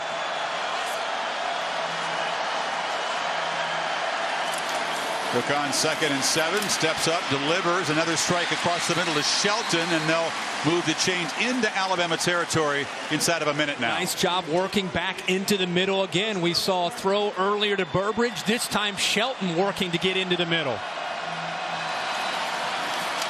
Cook again. Tight coverage over there. Tried to get it to Price, but Ronnie Harrison, the true freshman, was there. Yeah, you go back and look at the pressure.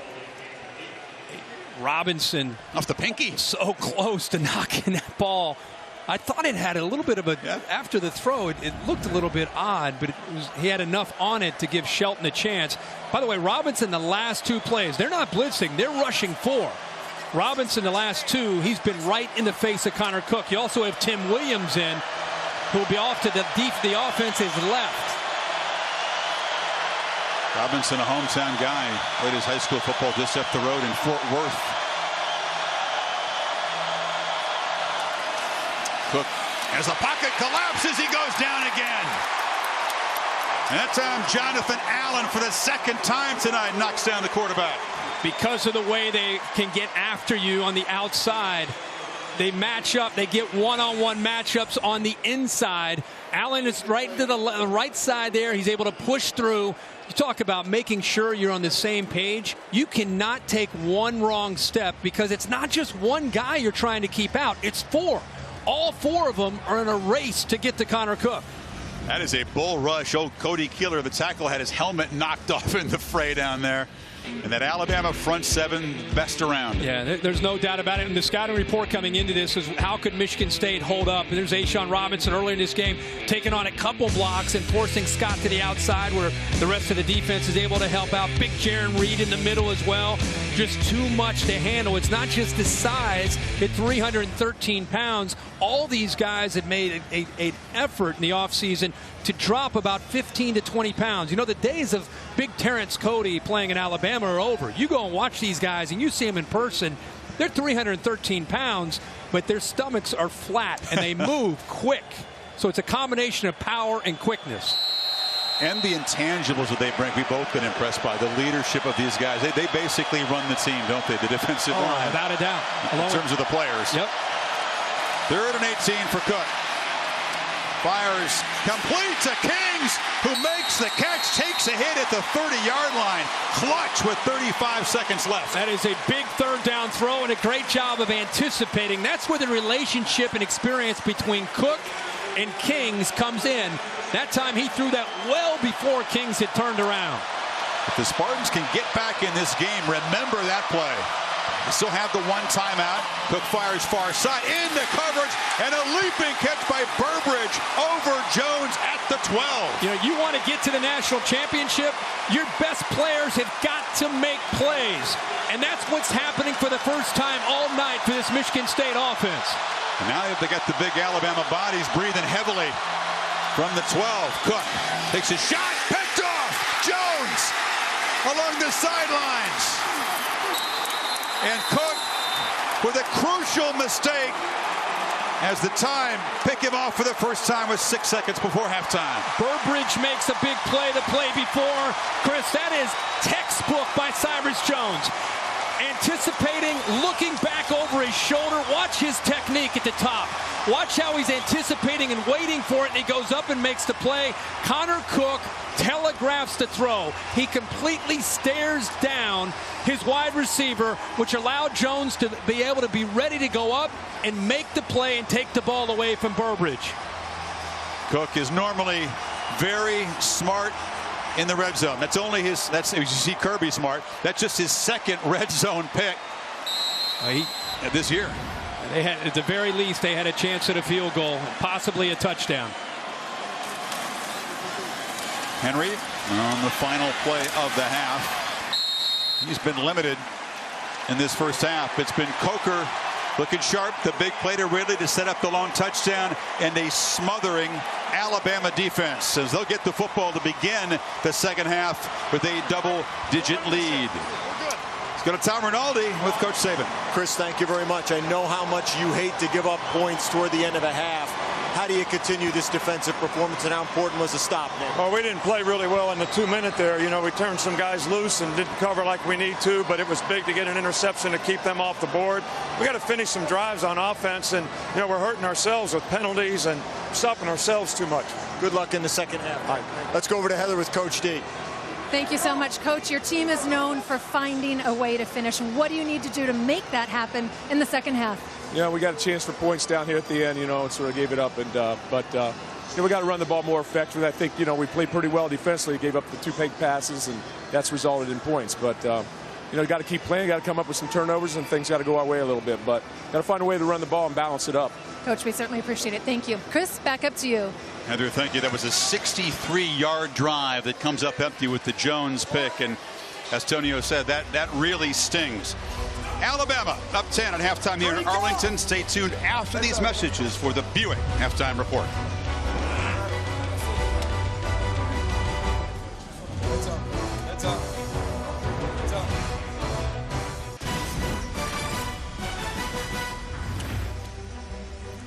The Goodyear Cotton Bowl Classic set for the second half.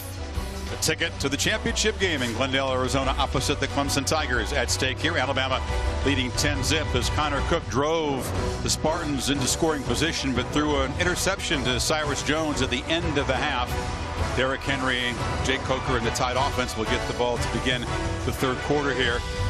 Drive came up empty, which stings. Only Cook's 2nd red zone pick, but did they seize on something that they can apply in the third and fourth quarters? Yeah, we talked before they got the ball about how sometimes a quarterback that struggled in the first half has a sense of urgency, and it allows him to get up to the line of scrimmage, and it puts the defense a little bit more in reactive mode. I think we saw that.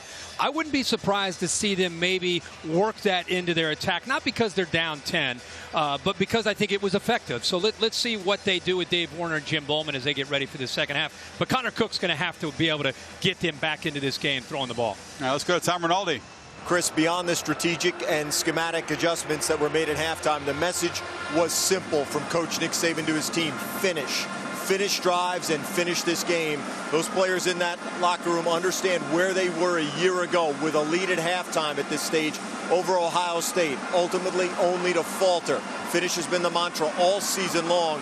Never will it be more important for the Tide than in the next 30 minutes. Now let's go across the field to Heather for more on the Spartans. Heather? Tom, thanks so much. Michigan State doctors told me despite all the hits that Connor Cook took in the first half, he did not receive any treatment in the locker room at halftime. You heard Mark D'Antonio tell me they have to establish the run game. I spent more time with him and asked how. He said we need to continue to find that balance. The O-line has to create more gaps, and we will continue to use all 4 running backs in the run game. He also said we have to use some designed quarterback run plays. It worked against Ole Miss.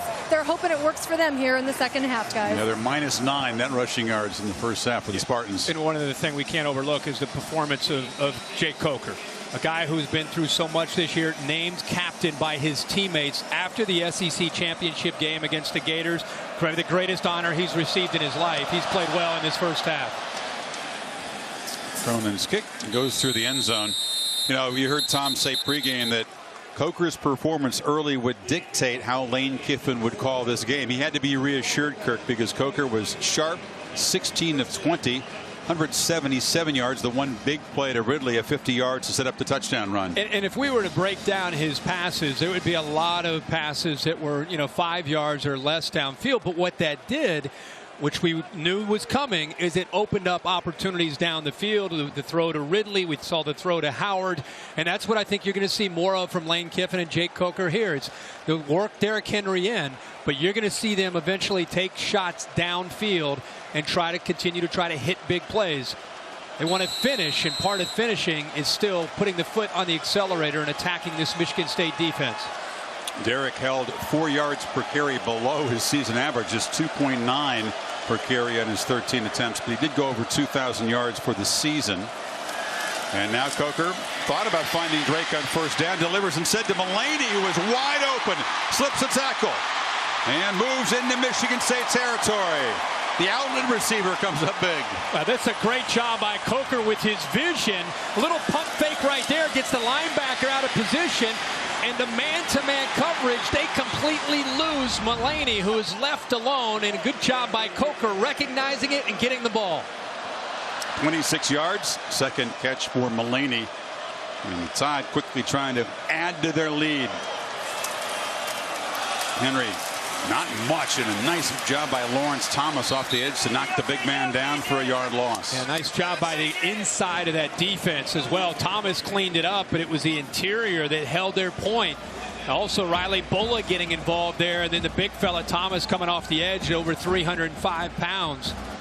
Alabama has a way, Kirk, with that defense of making a 10-point lead feel pretty big. And if they add to it here. If you're Michigan State, you're thinking worst case, a field goal. You'd love to get them off the field, but a field goal is all they really can afford at this point. Stewart takes a little pop pass from Coker, makes a man miss and gets knocked down at the 45. And slow night for Derrick Henry. You knew it'd be tough against this Michigan State defense. Tonight he's had it 14 times. Remember, he's had it, 90 times in their last 2 games between Auburn and Florida. Here's a third down opportunity for Michigan State. Henry motions out. Coker has plenty of time. A flag comes down, incomplete. Darian Harris was covering Stewart. A couple of flags on the field.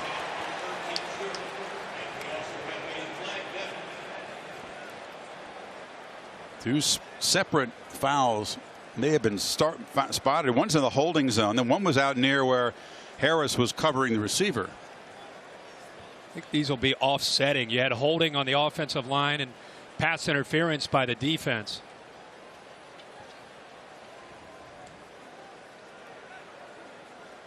There are 2 fouls, both on the defense. Holding defense, number holding 45, that penalties decline.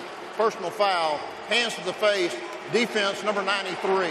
15-yard penalty from the previous spot, automatic first down. Nose tackle, Damon Knox guilty of the personal foul.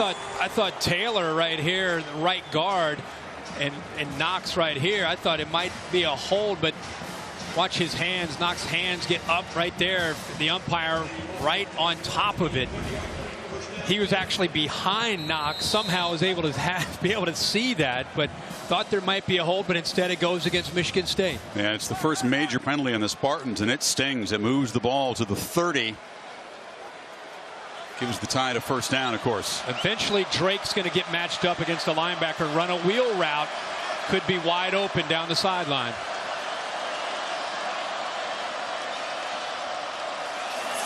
Coker was surprised by the snap, backpedaling, delivers a strike to Ridley as Calhoun closed in on him. That was a nice throw.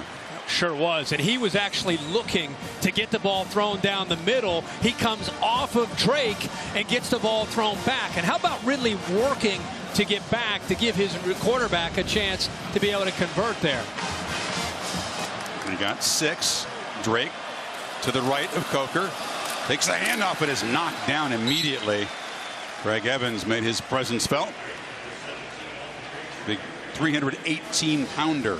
Michigan State, a lot like Alabama, rotating a lot of people inside, not just Thomas, McDowell, Heath, and Calhoun, but we're seeing Craig Evans, Damon Knox, Evan Jones, Demetrius Cooper. They rotate 8 people up front to try to stay fresh.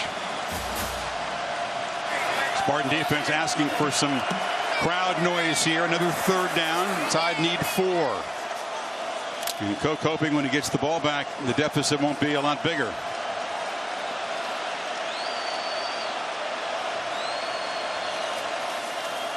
Fake it to Henry. Coker bootleg. Howard, another catch, driven out. First down, Alabama at the 18. Now he's lined up as an H-back. They go play action this way. Here's Howard, who slips out into the flat and gets lost from the linebackers in coverage. All the action goes to the left. He boots because of the athletic ability to get outside in case there's pressure. The confidence right now that Jake Coker is playing with, Chris, very, very impressive. You said his journey has been a long one, a difficult one, a challenging one to get to this season. And he said he's living a dream now, quarterbacking Alabama to a SEC championship, perhaps bigger things. And Coker keeps it. Flag comes down as he is driven down hard by Lawrence Thomas. Coker's big brother Patrick, an Air Force captain stationed in Turkey, drives A-10 Warthogs into the Middle East, into harm's way, and a couple of different brothers that the family could be proud of. I think Patrick, the idol of Jake. Hands to the face. Defense number 4. Half the distance to the goal from the end of the run. Automatic first down. A second costly personal foul against the Spartans on this drive. Right over Ryan Kelly, the center. See it right here. McDowell with his left hand gets up into the face of Kelly. Second time in a row. It's right side of your screen here. Look at that hand up into the face of Kelly. Another good call. The umpire, second time we've seen that in the last few plays. Very similar penalty, and it's moved the ball inside the 10. First and goal.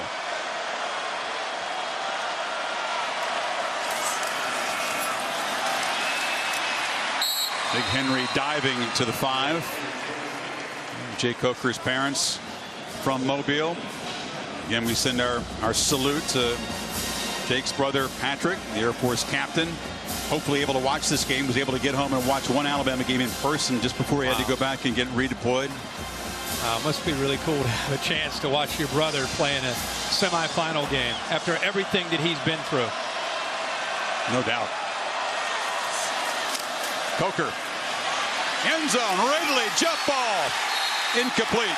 Edmondson was battling him and made the play. You know, for a guy that wasn't expected to play a lot tonight, with the injury to Darian Hicks, Edmondson is out there playing, and he is working hard on an island. Last second, gets his hands up, recognizes the football, and because of that effort there, and the crowd's reacting, but Ridley did not have complete possession of the ball while he was inbounds. He's still battling for the ball. Then Ridley may take a peek at this. He ends up catching it. Is the ball moving is the one question. Here's a pylon cam look at it. He definitely does catch the ball, but does he have possession when he steps out right there? Let's bring in Dave Kataya, our rules expert. Dave, how did you see this one? Ruled incomplete on the field. Well, based on these 2 shots, the ball was moving, and it looks like that play's going to stand as called. I don't see enough there to change it to a possessed pass. Take a look at it here. You can see, as Kirk said, it's still moving. Both players are moving the ball. All right, right now, it looks like it's going to stand because of that ball moving. What a great catch by Ridley. Whether or not it stands, I mean, you talk about hand strength. Great effort by both Edmondson and also Ridley in the focus, as you said. And I don't think his heel is out of bounds. So if they end up saying that the ball, in fact, did not keep moving, both his steps are in bounds. That step and that step. Doesn't have it yet. Does he have it there? That's the question. Yeah, both his feet, Dave, are in bounds there. I thought the heel might have come down out of bounds, but it's in bounds. Watch this. This is a great view. No question, both feet are in bounds. That's not the issue. The issue is, does he possess the ball before he crosses the sideline? It looks like he does, but again, we've got to be 100% before they're going to reverse the call on the field. Right. Just at the last second, the ball seemed to be sliding up the jersey of Ridley. He certainly thinks he made the catch. Fans are getting repeated tremendous looks at this on the giant screen above us. Ridley, of course, who made the 50-yard play to set up Henry's short touchdown run. You know, with this offense changing their approach. Mike DeFee. After further review, the receiver got his right foot down in the end zone with possession. Touchdown. What a play by Calvin Ridley, the freshman, as the call on the field is overturned and the Tide has stretched their lead. Yeah, and I think, Dave, you know, that's a call you and I and every person watching this, you might get it. Half the people say that the ball was moving. The other half might say that it was not. Both his feet ended up being in bounds, and they must have felt that the ball was secured as he stepped on that second step and eventually out of bounds. But it's a touchdown, and now Michigan State down 17. Griffith with the conversion. The Tide take the second half kickoff. March 75 yards in 9 plays. Coker to Ridley for the touchdown, and the Coker family says yes. We're getting a little closer to the championship game. Pepper raised by the Buckeyes on this field with all the confetti falling a year ago. We'll head out to Glendale, Arizona, a week from Monday, January 11th, where Clemson will take on the winner here. Right to lift that trophy for the 2015 season. 2 personal fouls on that drive, aiding Alabama's cause. Coker to Ridley on the reversal, and Jake continues to have a spectacular night for 21 of 25, 224. AT&T's strongest of the strong certainly applies to the Alabama defensive front in the run stopping going back the last 8 quarters. So the second half of the Iron Bowl SEC championship game, first half tonight, a grand total of 7 rushing yards allowed. Well, we knew it'd be very, very tough. Michigan State felt confident that they could match up with Alabama in the trenches, but so far -9 yards rushing for Michigan State. And now down 17, you're in predictable play calling for Connor Cook.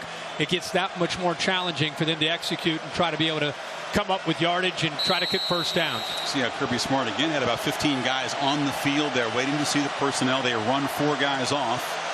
It's Mondre London, the tailback behind Cook, and they give it to him. The middle is just clogged once again. As you've often said this season, that's just not open for business tonight, the interior run game. No, not at all.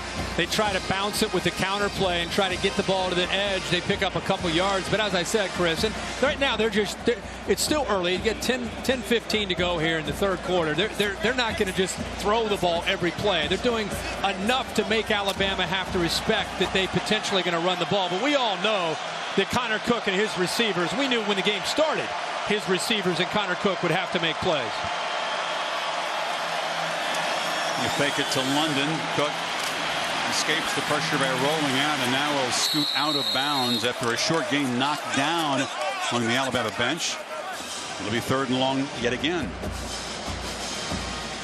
Alabama, one of the top defenses in the country at getting pressure on quarterbacks. In fact, lead the nation with 46 sacks, one of the best on 3rd down. Tonight's been tough for Michigan State, 3 of 8 on 3rd down. A couple of sacks already for big Jonathan Allen, number 93. You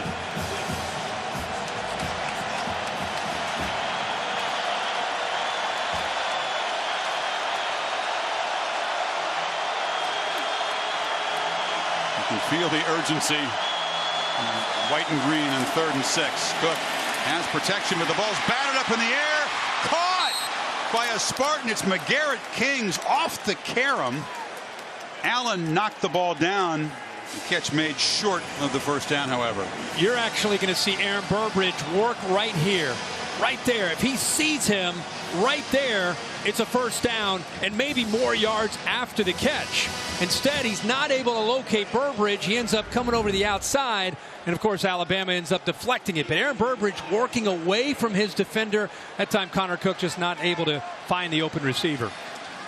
And Allen, the all-defensive SEC player, with a couple of sacks and pass broken up, and the Spartans go 3 and out for the third time. The puff is muffed by Jones, who had the pick at the end of the half, and now he's holding his leg as he rolls out of bounds, hops up, tied up 17 here at the Goodyear Cotton Bowl Classic.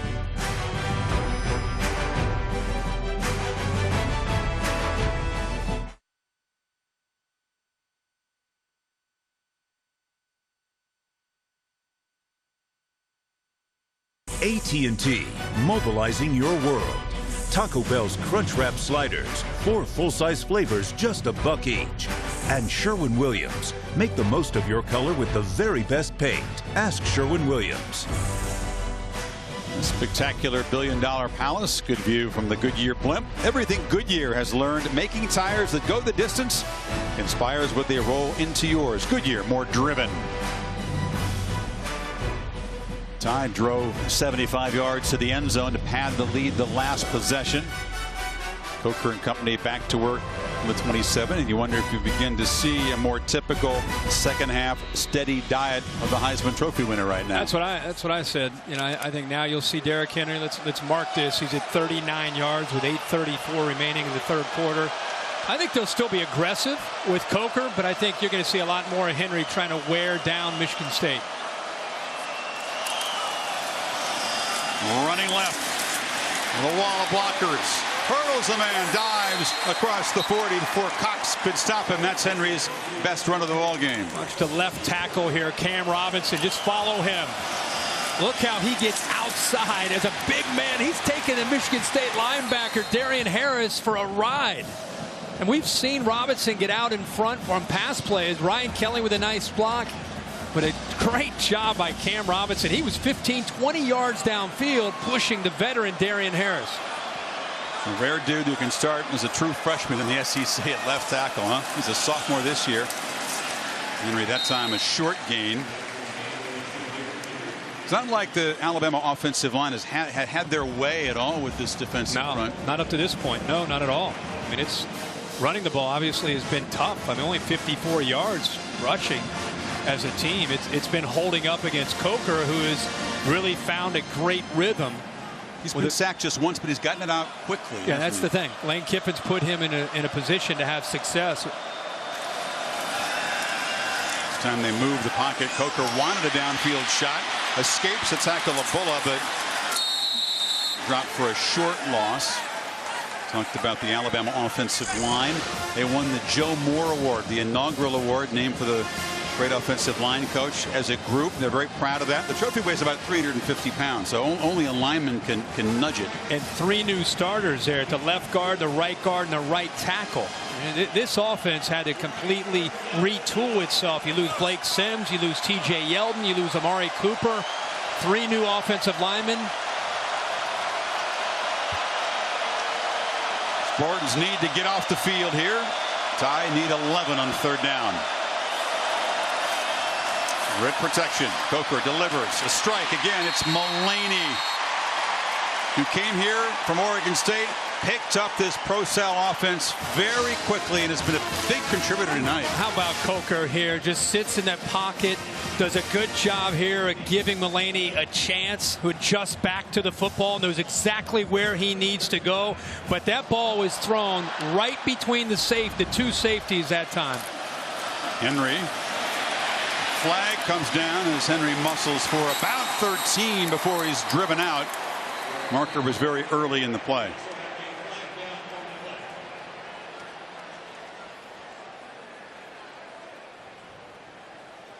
And it's Alphonse Taylor, the guard.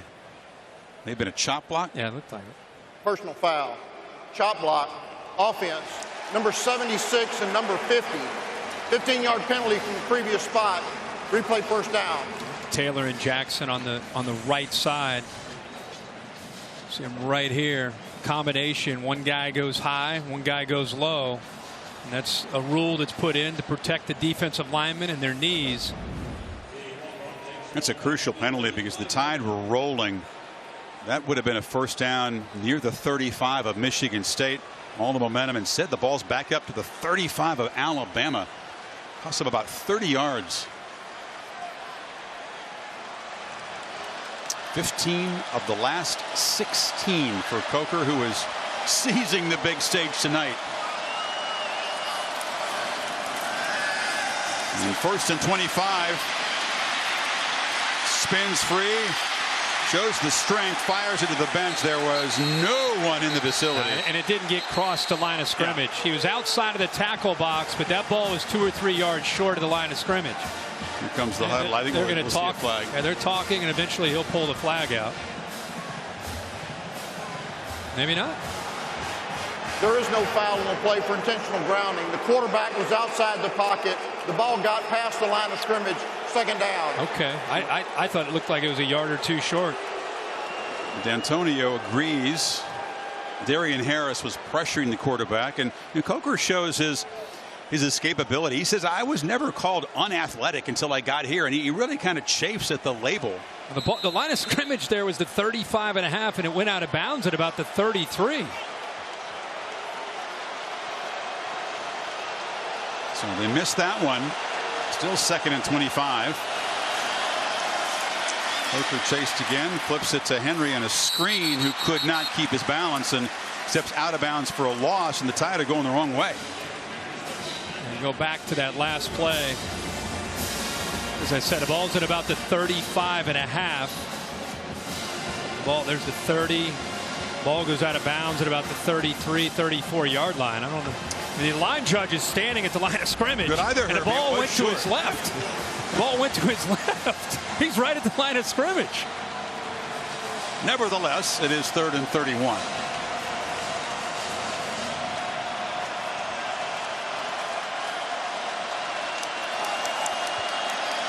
See if they check it deep or just call a safe play. Yeah. Feed Mr. Henry, who gets up ahead of his team, but it'll be dropped down at the 42, and Alabama will have to punt. Riley Bulla, they haven't called his name much, didn't make the tackle that time. Yeah, mistakes that time cost Alabama. Alabama, remember what Tom Rinaldi said? Finish, finish, finish. We've heard it all week. We've heard all the bowl preparation from Nick Saban. They were up 21-6 against Ohio State. They've been talking about being aggressive. There was an opportunity to go for a knockout punch, possibly to go up by 20 or 24, and instead the miscues cost them, and Michigan State still has hope and still alive here. Not finishing against the Buckeyes, who outlasted, outplayed the Tide a year ago in the semifinals in New Orleans. That really shaped the motivation, the hunger for the Tide this season, and see how they handle the lead here.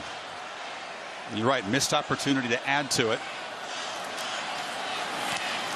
Scott makes a punt up into the jet stream. Kings from 5. Knocked down at the 15. So a long way to go for Connor Cook. Down 17, late third quarter.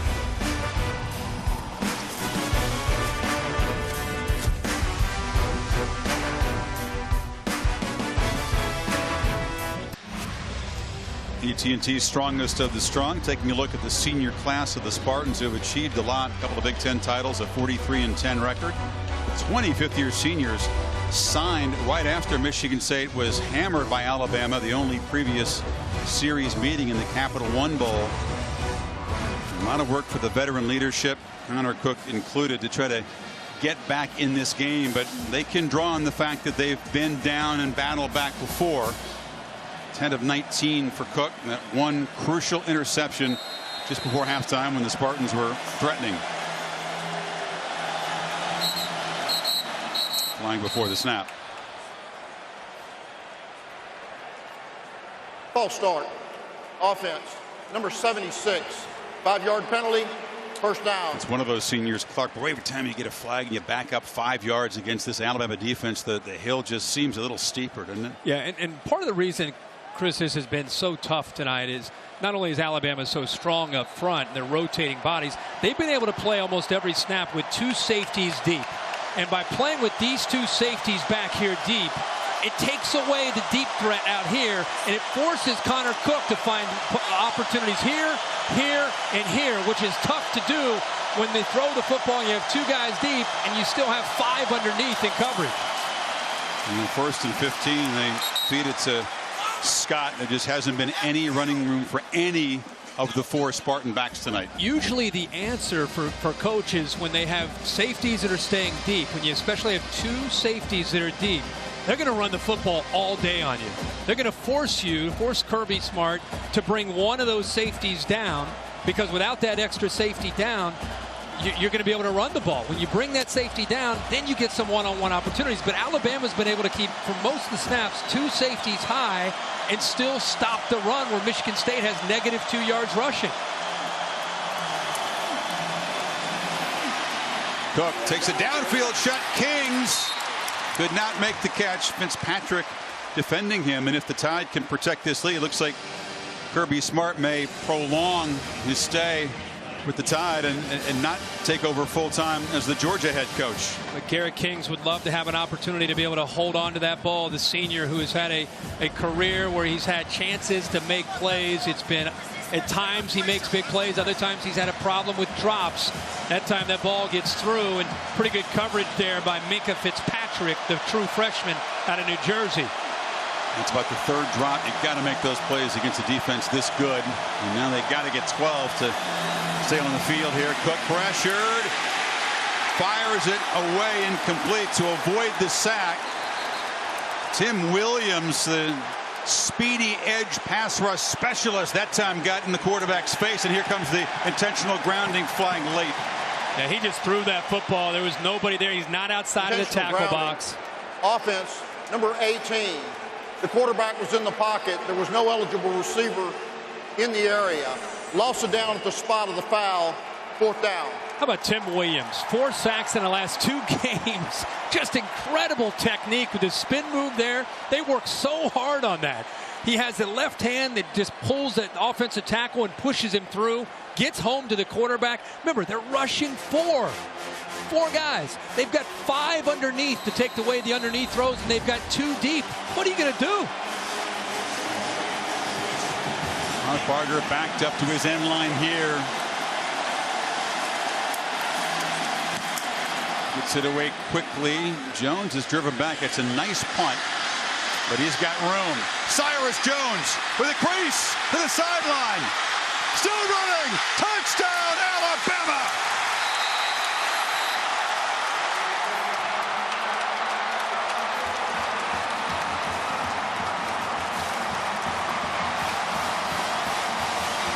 .57 yards, and the Tide can smell that title game.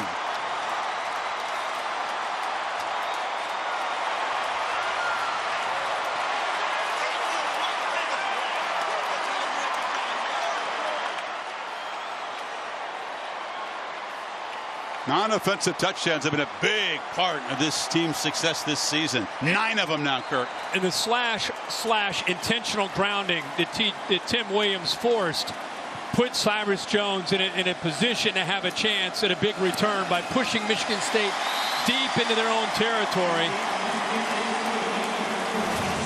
And Cyrus Jones driven back. Grabs the kick beyond the Spartan coverage, and the 4th time this season, number 5 has taken one to the house. 24-0. Alabama, and the deficit growing bigger for Cook. A pick, and now a punt return. What a night from number 5. Sports Center with Scott Van Pelt. Complete wrap-up on both semifinal games and a peek ahead of the championship game in Glendale a week from Monday. Alabama tightening its grip on this semifinal in Arlington as Cyrus Jones with something special. This is Shelton trying to answer. Knocked down across the 25. The whole repertoire of Mr. Jones on display here. Well, the ball did not hang up in the air very long on the punt. But look at this move right here. And the poor punter. Poor punter. He just kind of set him up. He just olayed him. And then he's feeling pretty good into the end zone. And Saban pretty excited about that. Let's go 1-1. He's thinking about that. That's Nick excited. That's excited. He's thinking one, going for one.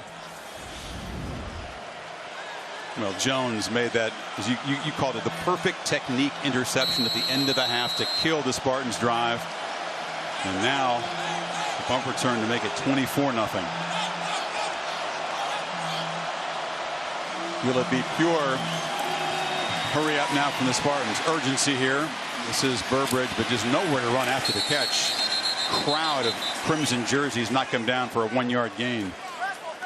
Go look at this entire night for the Michigan State offense. Look at this. Look at the far right. I mean, are you kidding me? Only one drive longer than 33 yards. That, of course, was the drive that ended in the pick at the end of the half. Cook rolling out, batted in the air, almost intercepted. Sean Dion Hamilton, the linebacker, is the guy who got a hand on it, and then it was they were lucky not to have that picked off. Yeah, he puts his throws back into the coverage. Hamilton gets the hand. How about the effort there by big Denzel Duvall? Also goes up, almost come down with the interception. 3rd and 9 pressure. Cook gets it away. Burbridge could not make the catch. They brought heat that time. But again, a catchable ball for a Michigan State receiver. Still a tough catch. I mean, it's still a tight window. You had a linebacker, Foster, getting back there. You could see that internal clock. I mean, Connor Cook knows he's got to get the football out. You could see, Foster 10 got back there and got a hand on the ball to knock that away. But Jones waiting for another one. SEC is the chant from the Alabama faithful on the far side. And Jones, another chance, this time to the left side. Gave that little high step move again and got across midfield. He likes that Walter Payton little like hesitation move. He lifts that leg up. He's feeling it. You're right tonight, though. The All-State bus. Curtis Wilson piloting it around the country. Happy to have him here in Arlington. Curtis will be heading out to Glendale, Arizona. 83 schools, 26 bowl games, millions donated in scholarship money by All-State across the country. So Bama with midfield. And they begin to feed Henry now. No. Lane Kiffin still wants a play action shot down the field. Ridley running free. Got a touchdown.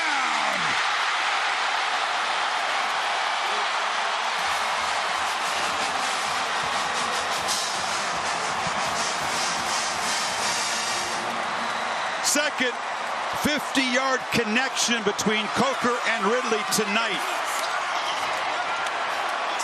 And it's the exact same way that they attacked them earlier. It's the way other teams have tried to attack Michigan State. When you get a receiver matched up in the inside against a safety who's 8 to 10 yards off the line of scrimmage, Calvin Ridley is full speed by the time Demetrius Cox has a chance to try to defend him. It's really, really tough without being rerouted with that slot receiver. Lane Kiffin deserves a ton of credit for finding ways to get Ridley matched up against the safety. He's right here. He's actually right here. And look at the man who's going to try to cover him. Look at the distance that you have right there. And a little bit of play action, which gets the linebackers up, and now it's just one-on-one right here. He gets exactly what he wants, steps up into the pocket to buy time, and then throws it away from the defender. But it's Calvin Ridley against Demetrius Cox for the second time in a row. Sets him up to the outside, back to the inside. The ball is thrown way to the inside to give the true freshman a chance to run away from Cox, just like Lane Kiffin envisioned it in these 3 weeks of preparation. If you ask him, how do you attack Michigan State? You attack the slot receiver against the safety in man-to-man coverage. It's happened a lot this year to the secondary. Kiffin going for the kill shot, and the smile from Kirby Smart perhaps, and Jake Coker in the biggest game of his life, the game he's waited his whole life to play, his best game. Career highs in completions and yards, 24 of 29, 280 yards, and the 2 touchdown passes. And I think that Michigan State felt that in the quarterback matchup, Cook far more experienced, he's been steadier. They had to win that head-to-head matchup, perhaps by a big margin. It's gone the other way tonight. Sure has. He has one of the best games of the year for Jake Coker. But let's give Lane Kiffin kind of a lightning rod. Give him a lot of credit for the game plan and what he's put together tonight. So much about Derrick Henry, but tonight it's about a quick passing game and taking some chances downfield when it was right. And again, Lane Kiffin gets criticized. People need to start embracing him for the offensive mind that he can be. Well, they feed Scott down 31 now. Final couple minutes of the third quarter. It's been a Lane Kiffin kind of night. He has been criticized. There was even some internal criticism because he wasn't playing to the strength of the offense, which was the best player, Derrick Henry.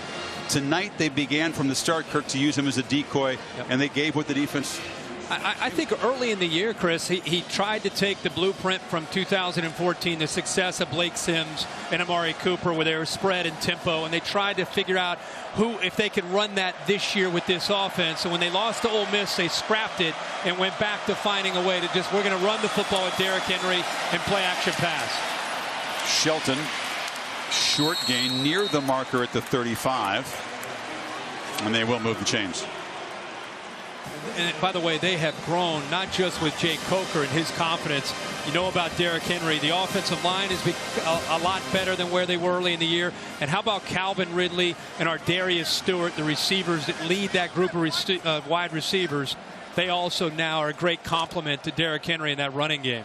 Julio Jones passing the baton to Amari Cooper, part of that championship team. And now to Calvin Ridley. Tide have had a streak of premium wide receivers. This is the Spartans wide receiver, Burbridge in at Wildcat with Scott next to him. He keeps it. Shows the speed on the edge. A stiff arm driven out. First down across the 45. With a few successful running plays for the Spartans tonight. Yeah, it's been a rough night for that offensive line of Michigan State. A veteran group that really prided themselves, and they were pretty public about their confidence and what they felt that they could do. They felt that Alabama's defensive line had never seen an offensive line like Michigan State's. I don't know if that's the right thing to say publicly about the Alabama defense. I wouldn't stoke them up. No, I would not either. That 11-yard run was the longest of the night. It gets him into plus territory. They now, before that play, had a net 2 yards rushing. A couple more there.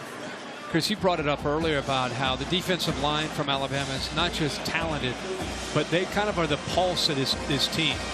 And when you have a team that self-polices itself at practice and away from the practice facility, they kind of keep their eyes on players. Players fear them because of the consequences. That's a brotherhood on that defensive line.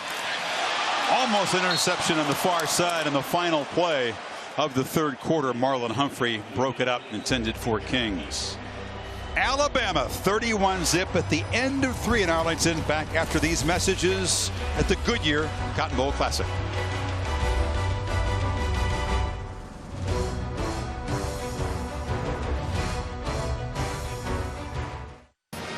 $75 yards for a touchdown. The Spartans self-destructing with a couple of major penalties in that drive, and then the momentum really began to build. Cyrus Jones, a punt return for a touchdown, and Ridley on a deep ball from Coker.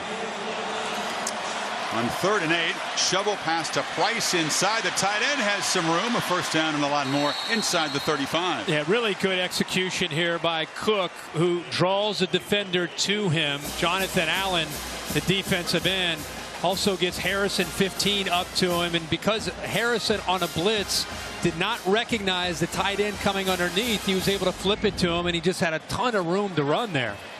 One of the better executed run play, or actually it's a little flip, little shovel pass plays we've seen tonight.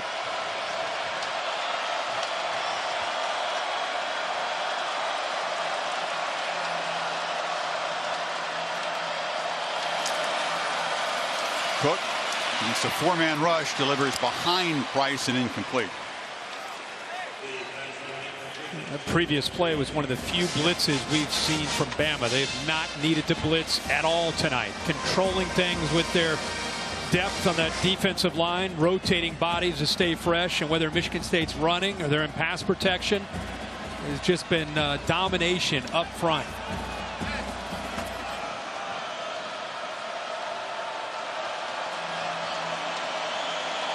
Five receivers for Cook to work with. Again, over the middle, it's Burbridge, a catch for a short gain. Go ahead, Chris. I talked about Kirby Smart. He was introduced as Georgia's head coach officially the day after Alabama won the SEC championship. He's a former defensive back at Georgia. One of the busiest guys in America, other than you, maybe in the last month, splitting duties between getting this game plan ready. And Nick does demand a little time from his assistants, doesn't he? A little bit. And then he's trying to find a staff. He's got about 5 more guys to hire at Georgia, working recruits late at night. Saying, remember about the dogs now. But he could have left, but he wanted to stay. Not just to be there with his coaching staff, but really it's about the players and trying to finish this year off. Scott, on 3rd and 5, gets nothing, and it'll be 4th down. Talked about the Saban coaching tree. D'Antonio, of course, worked with him about 15 years ago at Michigan State. Jimbo Fisher was with him at LSU. And then you got 3 guys in the SEC East. Muschamp, McElwain, of course, and Smart. That play is knocked down on 4th down by Reggie Ragland, and the Tide will take over, and Kirby Smart over there jumping around with his linebacker, one of the leaders. Chris, this is what's going to be great to see when Clemson plays Alabama. It's the test the athletic ability of the linebackers. Reggie Ragland moves to defensive end from time to time, and that time he did. How about the athletic ability on a big 4th down to go up and knock that football away?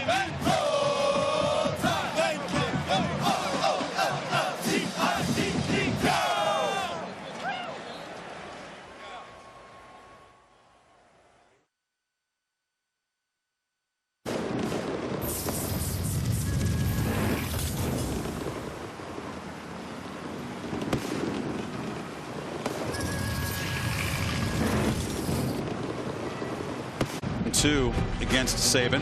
I asked him, why do you think that is? Because Nick really doesn't enjoy coaching against guys that work for him, that he's close to. And he said, well, because he's got really good teams. The obvious answer. Not because he tries harder, not because the guys who work for him are intimidated by coaching against him. Bama's just really good, and they are again tonight. Henry knocked down for a loss. Derek has not been the story for once. With that loss, it's going to drop his total back to about 63 yards tonight. He's a tough guy to compete against. I mean, he's built a dynasty in Tuscaloosa. He's got the resources. He's got a machine, what he's able to do. He loses great assistant coaches.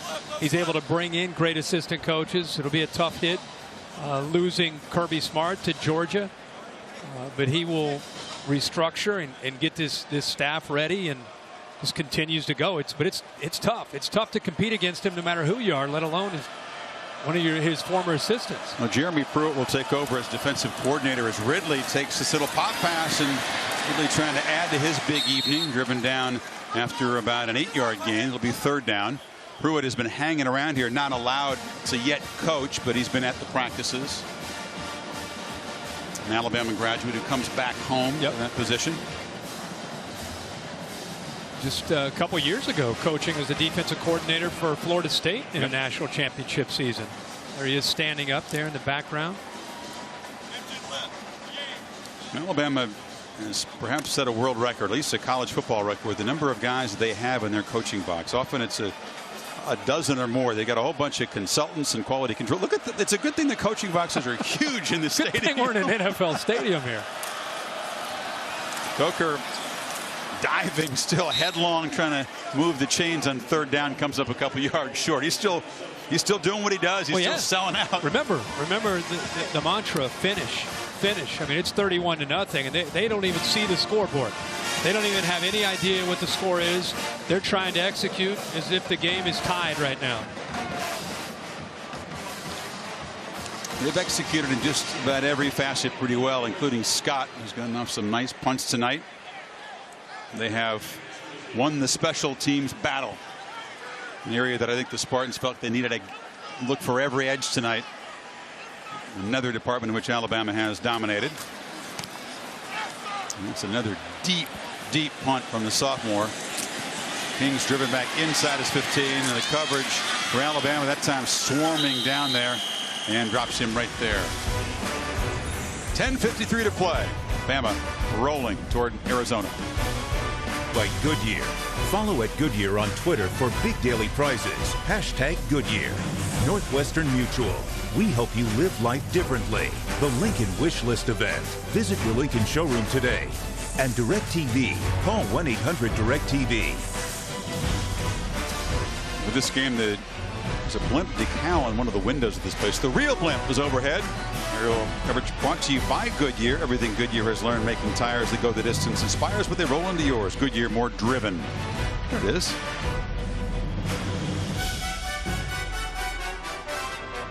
This place where Alabama had hoped to reach a year ago, stumbling at the semifinal hurdle against Ohio State in the Superdome.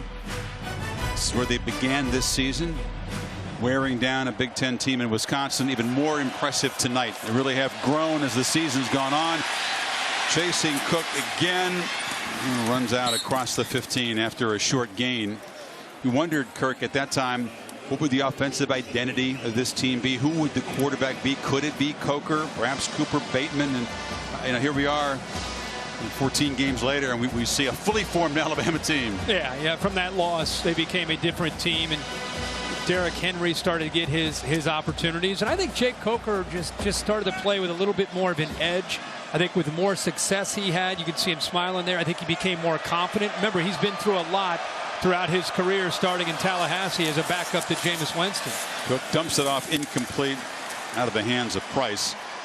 Coker, a guy, Kirk, like so many quarterbacks who are perfectionists, really was unable to do what Cook has been able to do in his career, which is shake off a bad play and a mistake. And at times, I think you'd agree, he didn't play very forceful because he was so afraid of making that mistake. Yeah, whether it was Florida State when he was trying to compete with Jameis Winston to replace E.J. Manuel, I think he put a lot on himself and tried to execute, and if things didn't go well, I think he struggled with making a mistake. I think that carried over into his competition with Blake Sims a year ago, and maybe even this year early against Cooper Bateman. And then after being benched, he kind of got just upset. Sure did. Responded very well to that benching, played well as the Tide came close to coming back against Ole Miss, and from that point on showed his toughness. And it hasn't always been pretty, let's be honest. Sometimes the pass game execution has been pretty painful, but tonight, a night he'll never forget. No. And like I said, imagine the year that he had after everything that he's been through, transferring over from Florida State, everybody assuming he would beat Blake Sims out, not beating out Blake Sims, coming in this year, getting benched, and to be able to finish off this year the way he did, winning an SEC championship game, getting voted by his teammates as a captain, and then getting a chance in a playoff and playing the way he has tonight, 25 of 30 for 287. Jones, fair catch. Spartans in trying to work their way back into the game. 5 possessions after halftime. 4 3-and-outs. She's happy he's not.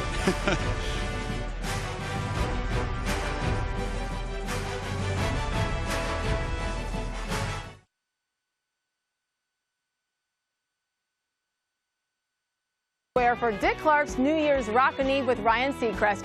My favorite act of the night coming up in just a couple minutes. Carrie Underwood, exactly 11:39 p.m. Eastern and Pacific on ABC. Enjoy the rest of the game. Sage, thank you. About 43 minutes left. 42:07 exactly as we count down in Times Square. 9.5 left here in the Goodyear Cotton Bowl Classic. This will not be the most exciting New Year's Eve of your life, I'm going to guess. No, I'll be in the air. Heading out to Pasadena. We got a 3-hour game day tomorrow morning. You got to be ready to go. I know you'll be ready. That wasn't what I was going for. As Drake gets the edge and shows the speed into Spartan territory. Cuts back, still running.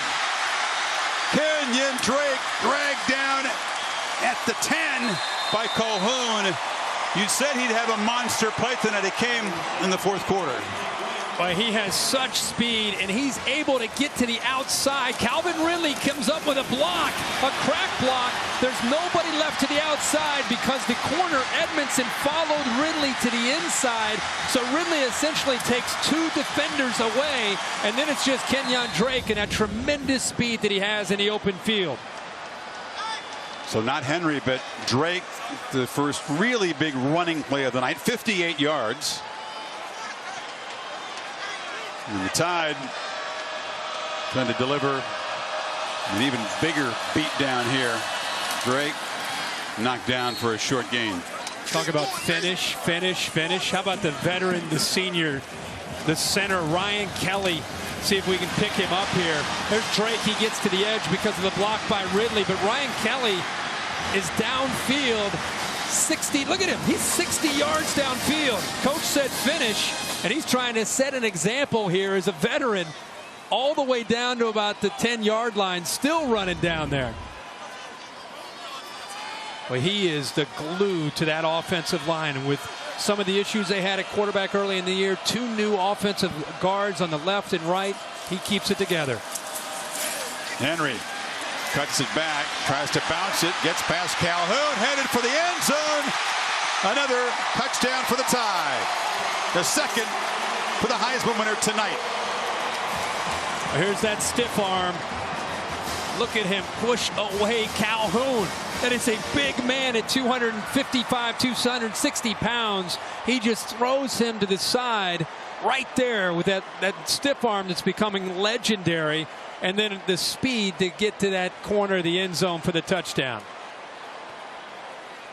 Pylon cam showing you the dive. So Henry up to 75 yards rushing. Only 3.8 per carry in those two touchdowns. They don't quit, these guys, do they? No. Midway fourth. And Griffith to make it 38-0.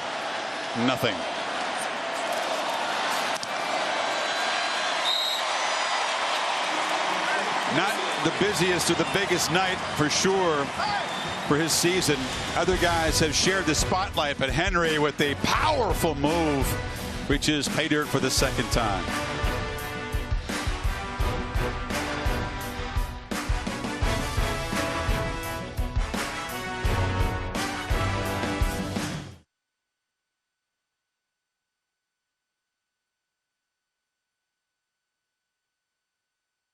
And the Tide against an Alabama alum. Dabo Swinney and the Clemson Tigers, a collision course since the second edition of the playoff committee rankings came out back on November 10th. Tigers and the Tide have been 1-2. Just maybe the committee had it right again. Yeah, absolutely. Got to give them credit. Sure do.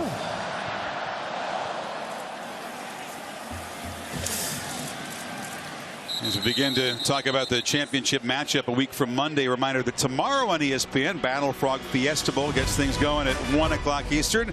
Fighting Irish against the Buckeyes. Who's going to be more motivated in that game? The beauty of the Rose Bowl. Christian McCaffrey and Stanford against the tough Iowa Hawkeyes, and then Oklahoma State and Ole Miss in the All-State Sugar Bowl in prime time. Don't forget the championship drive tomorrow, 10 a.m. Eastern on ESPN. Over at the Rose Bowl will lead right up to the Fiesta Bowl at Ohio State and Notre Dame.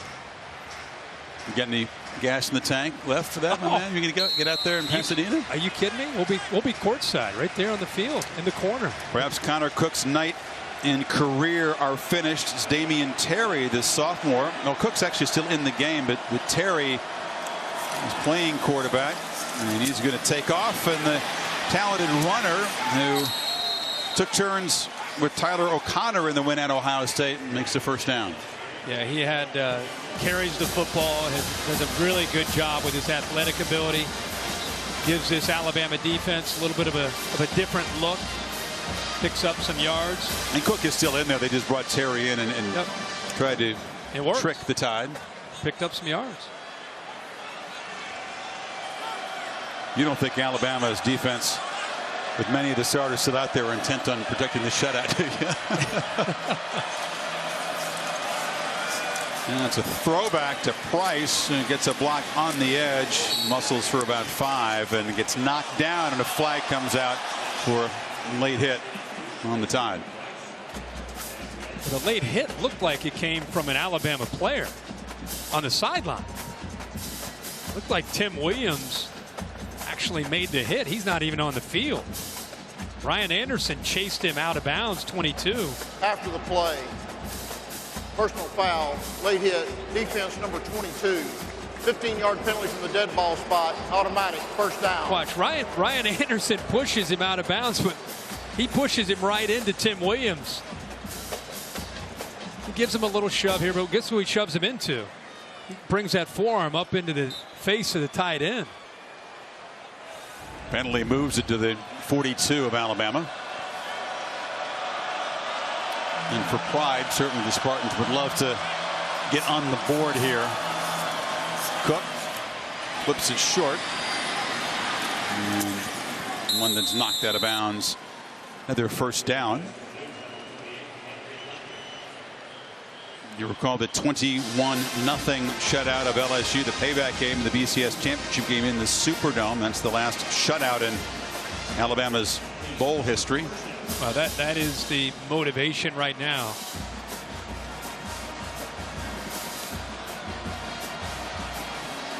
We saw them practice with such intensity. Clearly, Nick Saban knows what he's doing, but you did wonder, did they leave a lot on the practice field? Would they have that edge, that energy needed for the game after practicing so hard, hitting so much? And Kirk, spending so much emotional energy. The guys we talked a lot about tonight, Allen and Robinson and Reed, very animated in practice. Tony Brown, a backup defensive back, was sent home from this bowl trip for undisclosed reasons, but I think the leadership council, those guys had a lot to do with it. They just didn't like his attitude.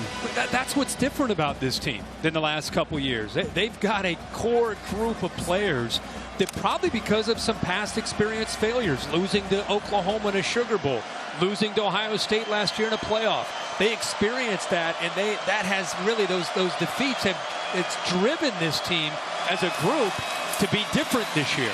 London cannot escape his knockdown. It's going to be third down. See, I think that's what's different. You watch Alabama, you see their front, you see all the talent, you see all these recruits that they bring in, but you go back and look at the championships that Nick Saban's won, and there's been a leader. There's been 2 or 3 guys on defense, and Reggie Ragland's one of those guys. There's been 2 or 3 guys on offense. The intangibles of this team are every bit as strong as the actual physical aspect of the XOs of this team.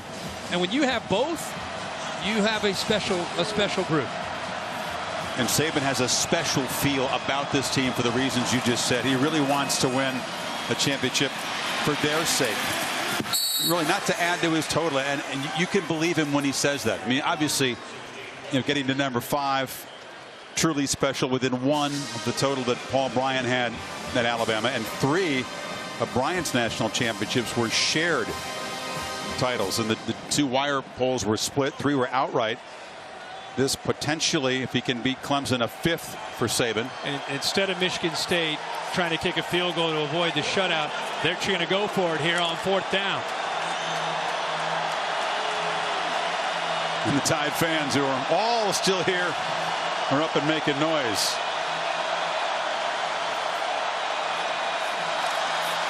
They fake it to London. Cook still has it, throws back, and incomplete. Trying to get it to Kevin Pendleton, but Bradley Silv was right there in the time. Will take over again. 4:29 from the finish line. Yeah, they tried to sneak the fullback out on a wheel route, just kind of slid him out of the backfield, but yet again the discipline Bradley Silv, the senior, right where he needs to be, playing great coverage, and Alabama holds on to that shutout. So Alabama takes over. Their opponent a week from Monday in Glendale, Clemson. They met 15 times. Alabama has won the last 12. Of course, Dabo Swinney was a receiver for the Crimson Tide, part of that 92 national championship team under Coach Gene Stallings, is very important to him. Other connections between the schools, of course, Danny Ford, who won Clemson's only previous championship. An Alabama grad, as we see the talented true freshman Bo Scarborough has had a knee injury much of the season, but a monster future. He figures to take over the Derrick Henry role next year. Well, he'll definitely be in the rotation and be in the mix along with the true freshman Damian Harris. But Jake Coker's night is over, and Cooper Bateman now in, and it's nice to see a big smile from Jake Coker. You know, he's been under such stress and just dealing with being the quarterback at Bama. He goes 25 of 30 in a playoff game for 287 yards and more importantly in command without making any mistakes. Congratulations from Derrick Henry to his quarterback. You were the man tonight. No, for real. He said for real. You were the man. Yeah, you playing tonight. Scarborough, he wants to make the most of his opportunities, and he's a load too. And look at the Alabama bench. Look at the top there. Look at Cam Robinson and Yvette. Look at him. Look at him. That's what you love to see is instead of the starters drinking water and talking to each other, look at Jaron Reed. This is a great example of what's different about Alabama. The starters are just as excited for the backups because they're out there competing. Look at them. They're all up near the sideline cheering on these backups that are in the game right now. That's the mark of a great team. Motto finish. By the way, don't think that they think they're finished tonight. There'll be no big celebration. Reaching the championship game, never the goal for Alabama. Being the last team standing is really the only thing they play for.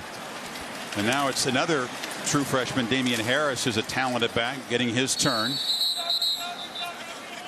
We saw Clemson play tremendous defense in the second half. They really wore down the Sooners. Shaq Lawson, one of their defensive leaders for the Tigers, went out very early. He, by the way, has said he expects to play. Great. He's got a knee injury. We saw him on the sidelines with the ice. He didn't come back in after going out, but he says at least hopefully that he's going to be ready to play a week from Monday. You brought up Dabo Swinney, and how exciting would it be to see Dabo Swinney, not just against Alabama, but Deshaun Watson's playmaking ability, the ability to throw the ball to those wide receivers, the way he can run and create. He's the poster boy as far as quarterbacks that give Alabama trouble.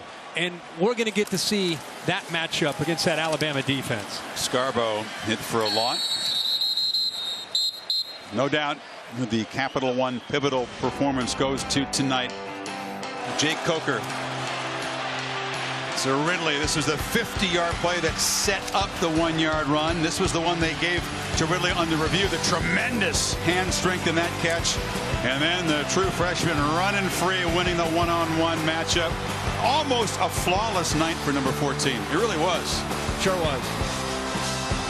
Playing with confidence, playing his best football at the right time, going into that championship game. Exactly, and you wonder how this will carry forward because this has not been the Coker we've seen all that often this year. Let's be honest. And now Kiffin perhaps will really believe that he can count on this quarterback.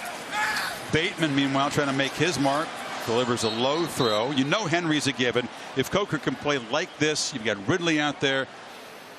Offensive line doing its job, and we know about the defense. Tough to handle. They'll be a 7-point favorite over Clemson. The Bear, Chris Felica, informing us of that early line. He already has that information. I can't say enough about Lane Kiffin, Chris. I mean, he is a coach that has had, you know, when he was hired by Nick Saban a couple years ago, even the Alabama fans, their ears kind of perked up like, Lane Kiffin's going to work for Nick Saban?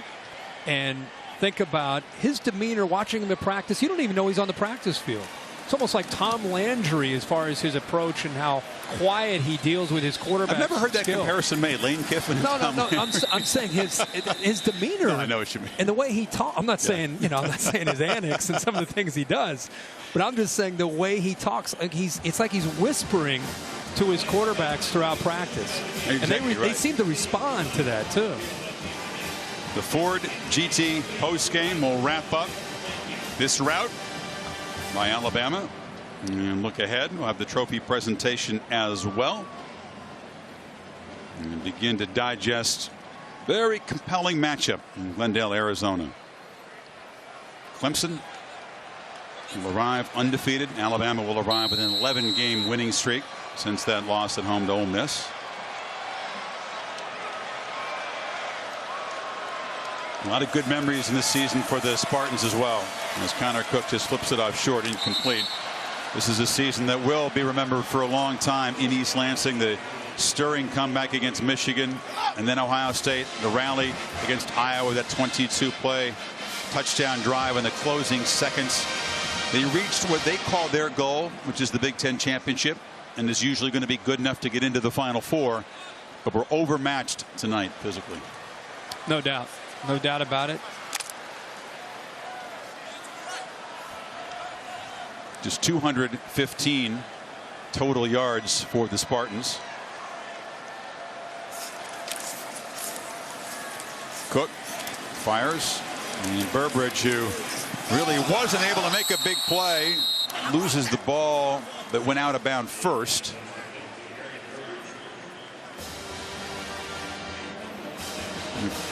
Cook, 34 games won in his career, and lose for just the 5th time. He's had great success against good teams like Alabama.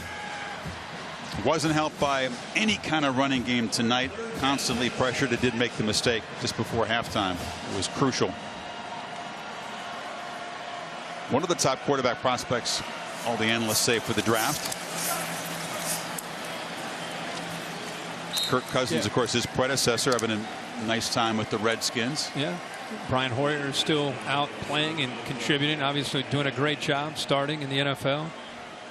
Michigan State, you start to look at some of the quarterbacks they've had come through East Lansing. It is pretty remarkable what they've done, and Connor Cook, you would think, will be the next one in line to get his opportunity too. Michigan State will have to replace 20 fifth-year seniors, the nucleus of this team, the leaders, and 3 other seniors also moving on. So D'Antonio will have a lot of pieces to replace going forward.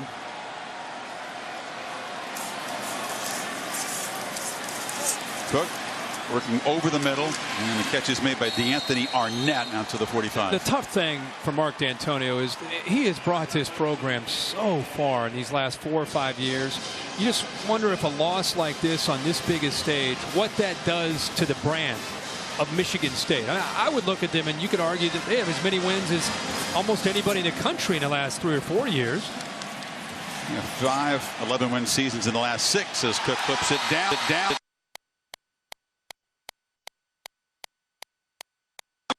Who's mobbed by his teammates, the senior, with his first pick of the season. Wow, what a catch. How about him going up into the air, making the play, and then getting his foot down? Look at Kirby Smart's trying to make a play on the ball. He's over here. Nick's right there. Oh, he makes the catch, gets his knee down for the interception. That's a linebacker. Yeah. Two-handed grab, does get the knee and the elbow down as Cook is picked up for the 2nd time. You see his eyes watching that ball. We're going the other way. And that secures the shutout. Almost a smile from Nick there. A lot of smiles from Lee and his teammates. And with one more game to go, it'll be an interesting challenge for Tom Rinaldi to see if he can get a smirk. Because he still have one more ball game to go. And I'm not counting on that. It's Bateman out for victory formation. Total team win for the Tide. Defense set the tone, blanking the Spartans. Alabama bullying the Big Ten champions and booking a spot in the national championship game opposite Clemson in Glendale a week from Monday. Emphatic and dominant. Tom's right here.